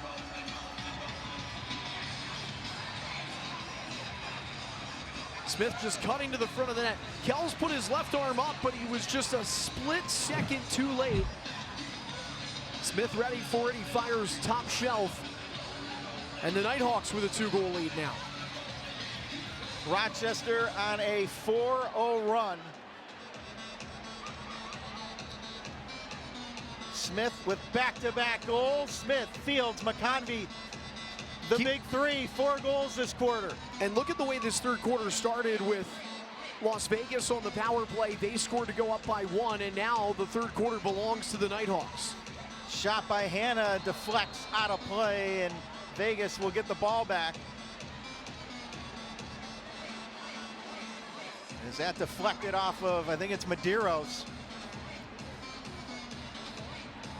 Jack Hanna, he's got 3 tonight.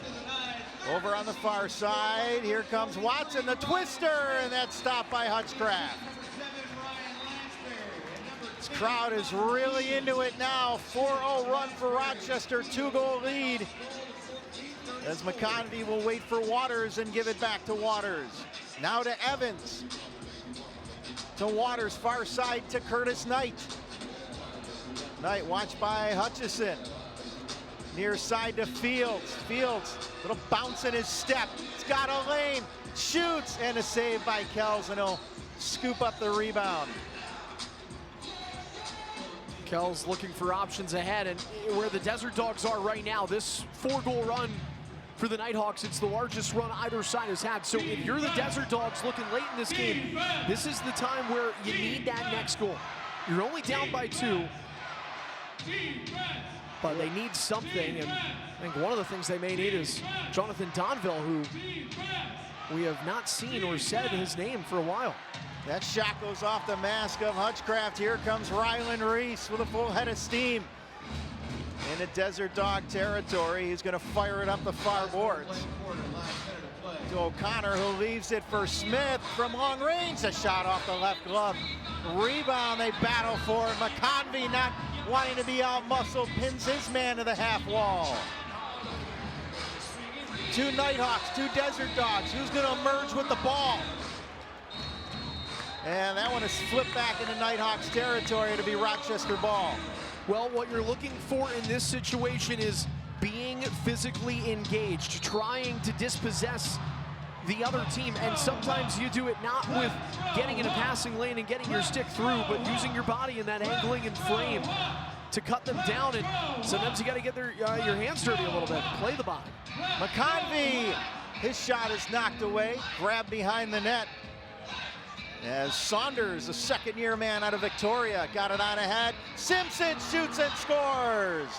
And there's the goal that they've been waiting for. Yeah, that was kind of a must-score situation for the Desert Dogs. And if you're Shane Simpson, it's the second time tonight that he ends up getting it by streaking down the field and finding his way through. Last time it was coming on the box. This time it's numbers. He has the opportunity to pass, elects to shoot. And Shane Simpson sort of in a just what the doctor ordered kind of mode there. The Desert Dogs erase that 4-0 run for the Knighthawks, and they put themselves back within a goal. Great pass from deep in their own end. Simpson finishing it. And in the dying seconds of the third, we are back to a 1-goal game in what has been a nail-biter all the way through. 12.9 to go here in the third quarter. Off the face-off, scooped up by Gilray, in on goal, faking it. Feeds it in front, and he can't connect with Coates, who's knocked down, and we got a penalty coming up. Should be going against Vegas, and it happens in a quarter that has largely been penalties against the Knighthawks. And so they have an opportunity here. I mean, they've got 1.8 to go in the third. I don't know that they'll do much or anything with this, but it sets you up well to start out the fourth. Tripping is the call, as Hutchison is in the box. 1.8 to go here in the third, as Connor Fields will start with everyone getting position in front, and Kells has to make that save. Third quarter comes to a close. Rochester with a 1-goal lead. Fasten your seatbelts. It's going to be a good one here as we prepare for the fourth quarter. 2 goals by Vegas, and then it was all Knighthawks. You're watching the National Lacrosse League.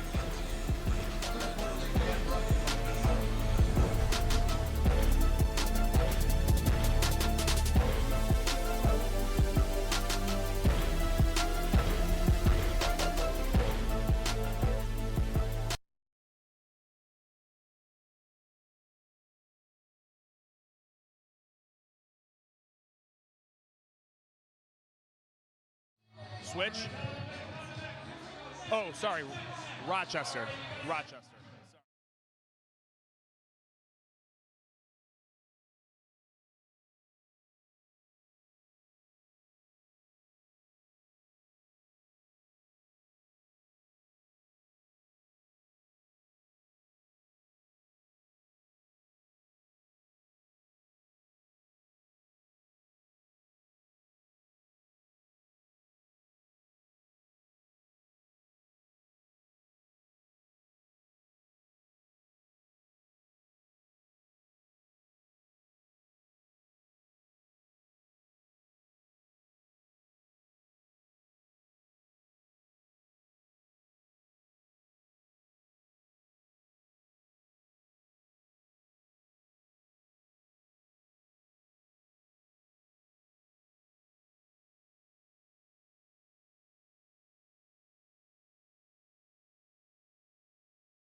monetize lead changes. We've had it all here in Rochester. Entering the fourth quarter, a slim one-goal lead for the Knighthawks. But entering the second half, Las Vegas really just wanted to contain Connor Fields. And yes, they've done so because he hasn't scored yet in the third, but that contributing cast that head coach Mike Hasen has really raved about, taking that next step in their own development for Rochester to be successful this year. That has been paramount for them in the third.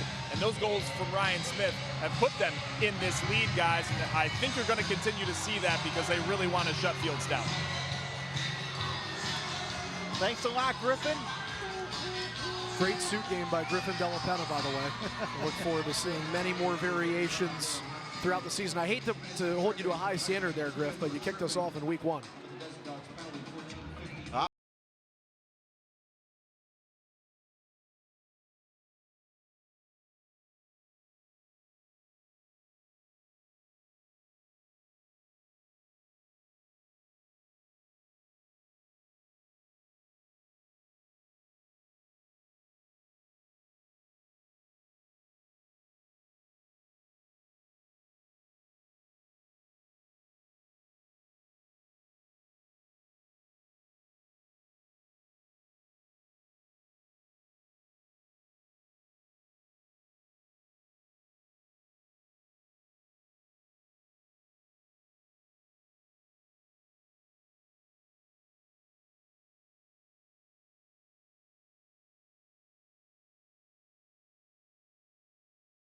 Shooting and a right pad stop. Donville now drawing 3 Knighthawks, and that one is knocked away, and Brad Gillies comes up with it. Well, they've reached right around where they averaged 10 goals a game. That was right around where the Desert Dogs were hovering last year. This was a number they struggled to get past. Connor Fields, Smith, scores! Ryan Smith fired up. And the thing about Ryan Smith that we've seen, he's just one of those guys that gets up for games in the situations where you need players most. There's a lot of talented players in just professional sports as a whole who can put up points, and then in certain moments you start to see them disappear a little bit. Ryan Smith is the complete opposite of that. 4 goals on the night. We talked about his numbers last year, 46 goals, 99 points. Connor Fields was getting all the attention, but the ability and growth and development of Ryan Smith over these last couple of years, from a rookie in the NLL to where he is now as a 4th-year pro, it's changed the dynamic of this offense, because you can't just look at Connor Fields as the one and only punch. The Knighthawks have a lot of guys that can jab up and down on offense. They showed that after the first 7 goals, 7 different goal scorers for Rochester to open the first half. They're spreading the wealth.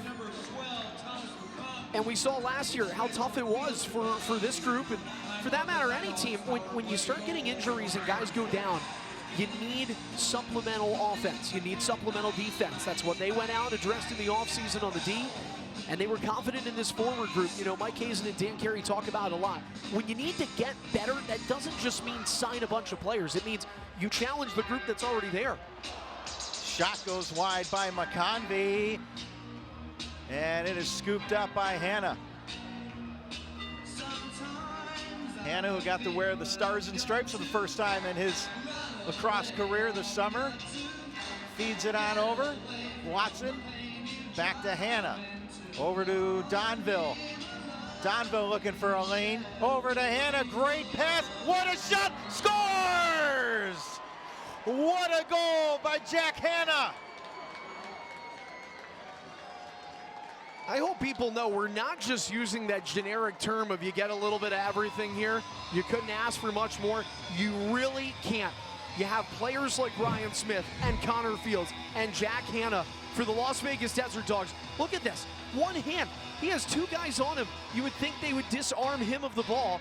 And Hannah just almost kind of nonchalantly just sort of cradles this ball, swings it toward the front of the net, and it gets by the glove of Riley Hutchcraft. What a goal, and multiple goal of the year candidates here in the first game of the season between these 2 teams. Another 1-goal situation with 12:23 to play. An amazing goal by Jack Hannah, who, you know, we said Earlier in the contest, Donville said he is one of the greatest lacrosse players on the planet, and you just see it's just playing itself out. Hannah's getting better and better. He's only in his 3rd season in the National Lacrosse League. Yeah, I mean, I think even in this game you're seeing he's evolving. You know, this is going to be a season that you're going to look out for Jack Hanna, and I'm not saying he'll get in the MVP conversation, but he is going to be in a different spot with the guys that can distribute and help him not have to do everything. Here comes Smith. Rochester now their lead back down to 1 as Connor Fields has it. Shot clock down to 10. Shooting, saved by Kells, loose ball picked up by Smith, and we got a penalty coming up to Rochester. Mike Hazen shaking his head on the bench. He doesn't agree with it. Knighthawks continue to take a lot of penalties here in this second half. And it's again going to be Medeiros. Rochester penalty, 2 minutes holding the stick. Another holding the stick penalty, and coaches will tell you that if you're getting caught with that, a lot of times it comes from being flat-footed. It comes from not moving your feet enough. A great opportunity now for the Desert Dogs to tie things up. Killen gets it to Jackson, back up top. Hanna lofts it over to Donville. Donville to Watson, down low, scores! As Kyle Killen buries it, we're tied at 12. You know, there's a reason these guys are the professional lacrosse players, because angles like that are just hard to score on. Kyle Killen is almost parallel to the goal, and there's not a lot of room up top, yet he shoots there anyway. He finds enough of a seam on this left side, basically a backdoor play, to get it over the shoulder of Riley Hutchcraft, who's guarding this net. I mean, there is nothing there. There's a couple of inches in that top left. We are evened up. This power play for the Desert Dogs is kind of showing you that you can't give them too many chances, and I think you're seeing this is a different offense. 10 new players brought in the offseason. That was something head coach and general manager Sean Williams focused on. 8th time this game has been tied here tonight. So after Rochester took the 2-goal lead to start the quarter, Vegas has come right back to even things up. And Ripper, you and I were on a call with Sean Williams earlier this week, and we said, you know, what did you address? What was the need for you in the offseason? He did not, I think he basically cut off the question. He said, scoring goals. We need to score goals. They've done that tonight. 12 goals for the Desert Dogs. As Rochester now looking to regain the lead. That shot is denied as Curtis Knight let it go. Battling for it with Barclay in the near corner. Smith hit the deck and Donville comes away with it. Across center into Knighthawks territory, over to Hanna. Hanna switching hands, gets it over to Donville. Back over Hanna, in front of the net. Rouet, shot saved by Hutchcraft. He'll loft it on ahead. Here come the Knighthawks. Chad Tutton, drop pass. Over now near side, Lansbury shooting wide of the net and over the stick of Tutton as he tried to scoop that up. Now Vegas attacking now with numbers as Rochester trying to settle back defensively. Bounce pass to Casey Jackson. Less than 10 to go here in quarter number 4. Kinnear over on the far side to Killen. Killen on the run. Gets that one, he shoots it wide of the net. Rochester's gonna take over. Here they come in transition. And that high pass is picked up by Medeiros. Medeiros over now, Waters fires, save, rebound. And it's grabbed by Vegas. It's a track meet now. Over on the far side, Kirsten's denied, and Ian Lord now, as Mike Hazen is saying, slow it down, let's slow it down. Yeah, this kind of gives you those vibes of 3-on-3 NHL overtime. You got to be a cardio king out there in this fourth quarter. Lansbury open, shooting and misses wide. Grabbed by Connor Fields. Trying to get away from his man, driving, and that is a crease violation as Fields took his defender through the crease. 9:04 to go here in quarter number 4 as Landon Kells and Riley Hutchcraft have been spectacular tonight. You're watching the National Lacrosse League.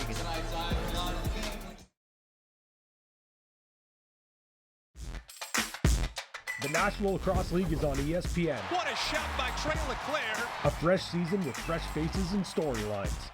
It's a coast-to-coast clash. Oh, what happened there? They score. What accuracy. Rookie sensation Brennan O'Neill and the Philadelphia Wings soar into San Diego to take on Zach Currier and the Seals. Score! NLL Face-Off Weekend, Sunday, December 1st on ESPN2. This isn't just a game, it's a way of life. We eat, sleep, and breathe lacrosse. It demands respect from each player. If you want it, you need to work for it. You need to earn it. Every hit, every goal, every shift, every sacrifice, earn your next moment. This is the next major league. Welcome back to the National Lacrosse League as Mike Hazen looks on here. Let's take a live look in Saskatchewan and Albany. Yeah, it looks like we're not the only spot here in New York that's having one of those nail biters elsewhere in the Empire State. Albany at MVP Arena. Tight game there. They had a heck of a season last year. The Rush trying to find themselves in a playoff picture come this season. And here comes Hannah. Gets it back now. Fires it off the left shoulder of Hutchcraft. As Killen now will play it over on the far boards. 12-12 is our score, flipped in front. That one is intercepted by Gilray. He's gonna turn on the afterburners. Here comes Gilray in on a breakaway. Shot saved by Kells. Man. Huh. Gilray picks it off.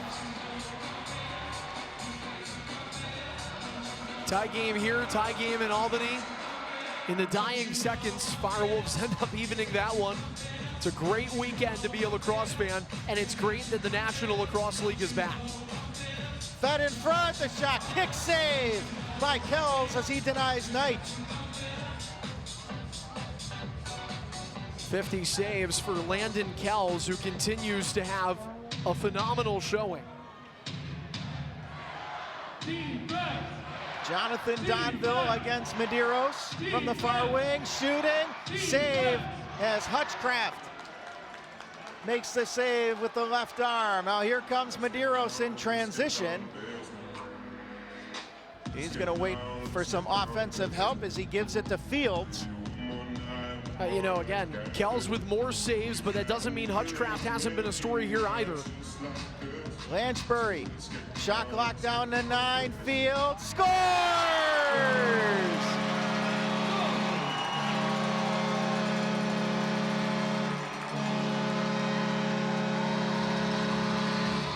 Connor Fields is by no stretch of the imagination a one-dimensional player, but if you look at his goals tonight, Ripper, they're all coming from the same spot. He's up top, there's traffic being created to distract the eyes of Landon Kells. A little bit here, Smith sort of cuts to the front, so Kells is kind of looking, he does get a chunk of this ball, but Fields, with just enough firepower, shoots it over the shoulder of the defending Josh Jackson to put the Knighthawks back up here in the fourth quarter. And a hat trick for Fields, 4 goals for Smith.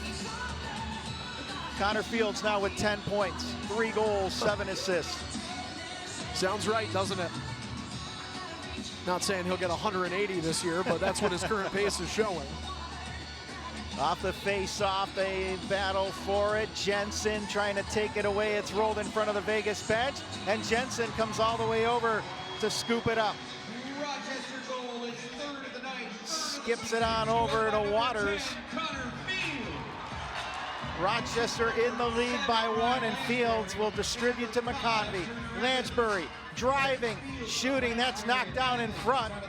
Loose ball is scooped up, and here come the Desert Dogs. In transition, the shot saved as Hutchcraft stopped Patra.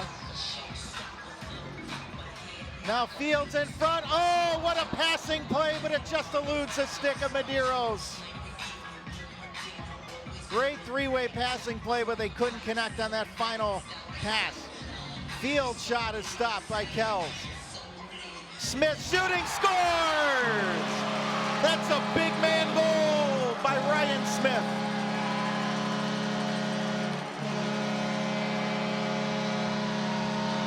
And it's one where you have your hard hat on and you go to work.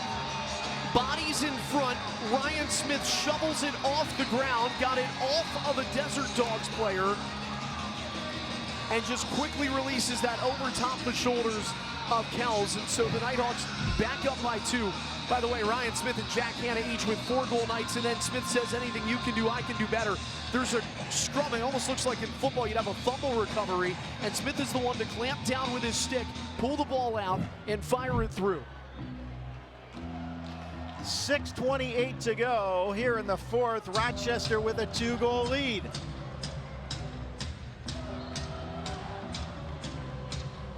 Off the face-off. Controlled by Vegas. Kirst. Oh, what a nifty move to get away from a Knighthawks defender. Ruiz shooting, and a save made by Hutchcraft. I think the pipe got a piece of that one. Hutchcraft looked behind him and takes a look back, saw him tap his goaltender's best friend, that post, so I believe you're right, Ripper. A little bit of iron helping out. Lansbury over, Waters shooting. Oh, it's just kept out by Kells. Literally just. That ball got a piece of Kells and then bobbled on top of the goal line. That shot goes wide of the net as Donville let it go. Grabbed over near side by Taylor. 5:35 to go. Hanna over now to Donville. Watched there by Reese. Feeds it behind the net to Jackson. Back out in front, the shot. And Hutchcraft makes the stop as he came out to play that. Remember, this Vegas team went 5-13 last year. It was the 2nd worst record in the league. So when you're down by a couple of goals late in the game, what does this year's Desert Dogs team find a way to do? Because last year's, you get a little bit of fragility when you keep losing like that. It's tough to come back. And they've come back all game long, as have the Knighthawks. Been a great back and forth battle. The shot, that goes wide by Hanna. Picked up, and here comes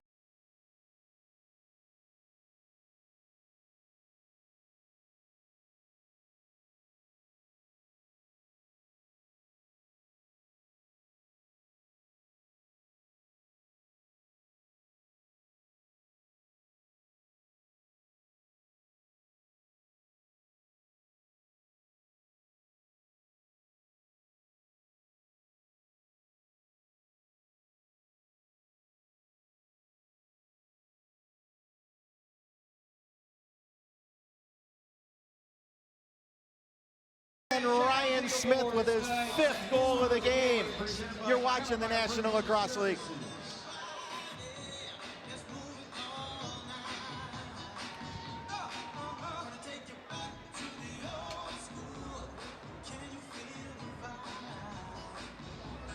That is Curtis Knight has 500 professional points. KBS, the official facility service provider to Blue Cross Arena, the Rochester Knighthawks.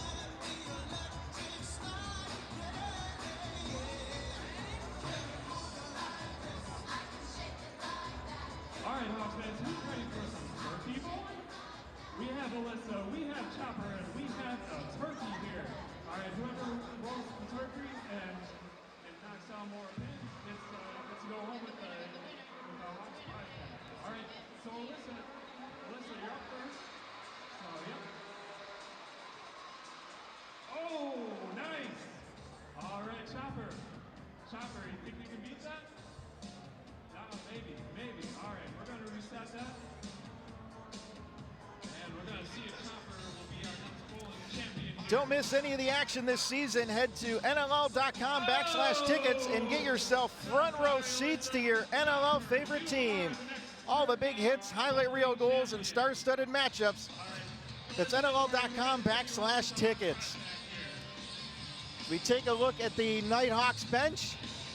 Here's your knights in shining armor, Fields, Smith, and Lansbury. No kidding, and those are three names that you're going to see be wearing that armor over the course of this 18-game season. Fields and Smith, no surprise there. Lansbury, another big name, and I think Riley Hutchcraft deserving some flowers here in the Flower City with the kind of night he's had. Right now, unofficially, 40 saves for Riley Hutchcraft, 52 for Kells. 4:27 to go. 2-goal lead Knighthawks. The ball in the stick of Jack Hanna, who's been a magician tonight with the ball. Over now near side, Patra looking for his first professional goal in his NLL debut. Over now on the far side, Hanna looking, backpedaling, gives it across, Killen shoots. Oh, that was denied by Ethan O'Connor. I think it ricocheted off of Hutchcraft, and O'Connor made the save. Connor Fields with a 10 spot tonight. Over to Waters, to Curtis Knight. Looking, shooting, he hit the pipe. That one ricochets across center, grabbed by Fields. Yeah, boy, did he hit it with some oomph. That pinballed out 150 feet. 3:30 remaining here in quarter four. Curtis Knight going to work in the near wing. Across, Fields, head fake, shot. Kells the save. It bounces around in the near corner where it's corralled by Smith. And Connor Fields is asking for a shot clock reset. He gets that shot off. They finally do reset it. Just over 3 to go here in the fourth. Flip pass to Donville. In his Desert Dog debut. Now the shot by Jackson is stopped. Hanna grabs the loose ball, and they'll have another opportunity. Donville. You've got under 3 minutes to go here. If you're Las Vegas, you probably got to try and get one through before you look to pull the goaltender. And the dive, the shot, that one hit the pipe as Donville left his feet and had a great opportunity. Goaltender's best friend coming through clutch once again for Riley Hutchcraft. He tapped the left one earlier, now the right gets a little bit of appreciation. Lansbury from the near side, looking in front, still has it. Now to Turner Evans. Evans, great spin move, still with it, looking, shooting, save, rebound as Evans went after it, trying to cause the turnover. Evans bouncing around back there, causing havoc. That's a workhorse shift by Turner Evans. Less than 2 to go. Jackson shooting, kick, save by Hutchcraft. Big stop by the Rochester netminder. 48 saves now for Hutchcraft. Might be near a career high for him. Lansbury finds himself wide open, and Kells kicks it away. And he gets his own rebound, which will kill some more time off the clock. And that's exactly what Ryan Lansbury is doing, looking up at the video board. 80 seconds to go, up by 2. Try to make it 3. Another shot goes wide. Now McConvey will pick it up. 1:14 to go. Back up top, Connor Fields in, shooting. Saved by Kells. Loose ball battle in the near corner. And the Desert Dogs will come away with it. Josh Jackson feeds it over on the far side. Less than a minute to go as Hutchcraft makes the save. Loose ball, near corner. And Dan Coates, the team captain of the Knighthawks, will flip it on ahead. Kells was looking to the bench, but he can't get off if the Knighthawks keep gathering these loose balls and getting possession. And they're going to choose some more clock here. Lansbury with the ball, and the Knighthawks with a 2-goal lead. Knight with it, 12 seconds left on the shot clock, 35 seconds left in the game. Knight lofts it on back for Gilray. His shot is knocked down and back away. Come the Desert Dogs, a shot, and a great play coming back to strip that one away as Patra thought he had a clear shot in on goal. 50 saves for Riley Hutchcraft, and the fans in Blue Cross Arena here in Rochester on their feet. We're down to 4 seconds as Chad Tutton will experience his first win as a Nighthawk in his debut. And they're going to tap up the goalie. 50 saves for Hutchcraft. First win versus Las Vegas in franchise history. And also Rochester has now won 4 straight home openers. Doing so with 13 goals or more in each of those 4 games. The Nighthawks off to a good start. This was a team effort. There's going to be a lot of appreciation given to Ryan Smith and Connor Fields for putting up the big numbers, but it wouldn't have happened without Ryan Lanchbury. It wouldn't have happened without Turner Evans and Curtis Knight, and certainly the man leading the line of fist bumps, Riley Hutchcraft, in between the pipes.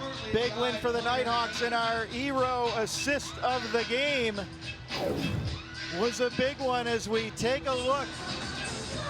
Well, it's all about Connor Fields to Ryan Smith there, and this ends up being Smith just turning and burning with the ball. A massive night for him. 5 goals, dominates, and this is the kind of player that you need. The Nighthawks talked about it. They said, you know, we're kind of tired of saying, oh, we took a step forward. We want to take a leap. We want to take a jump. We want to go way further than where we were, because anything short of a championship is disappointing.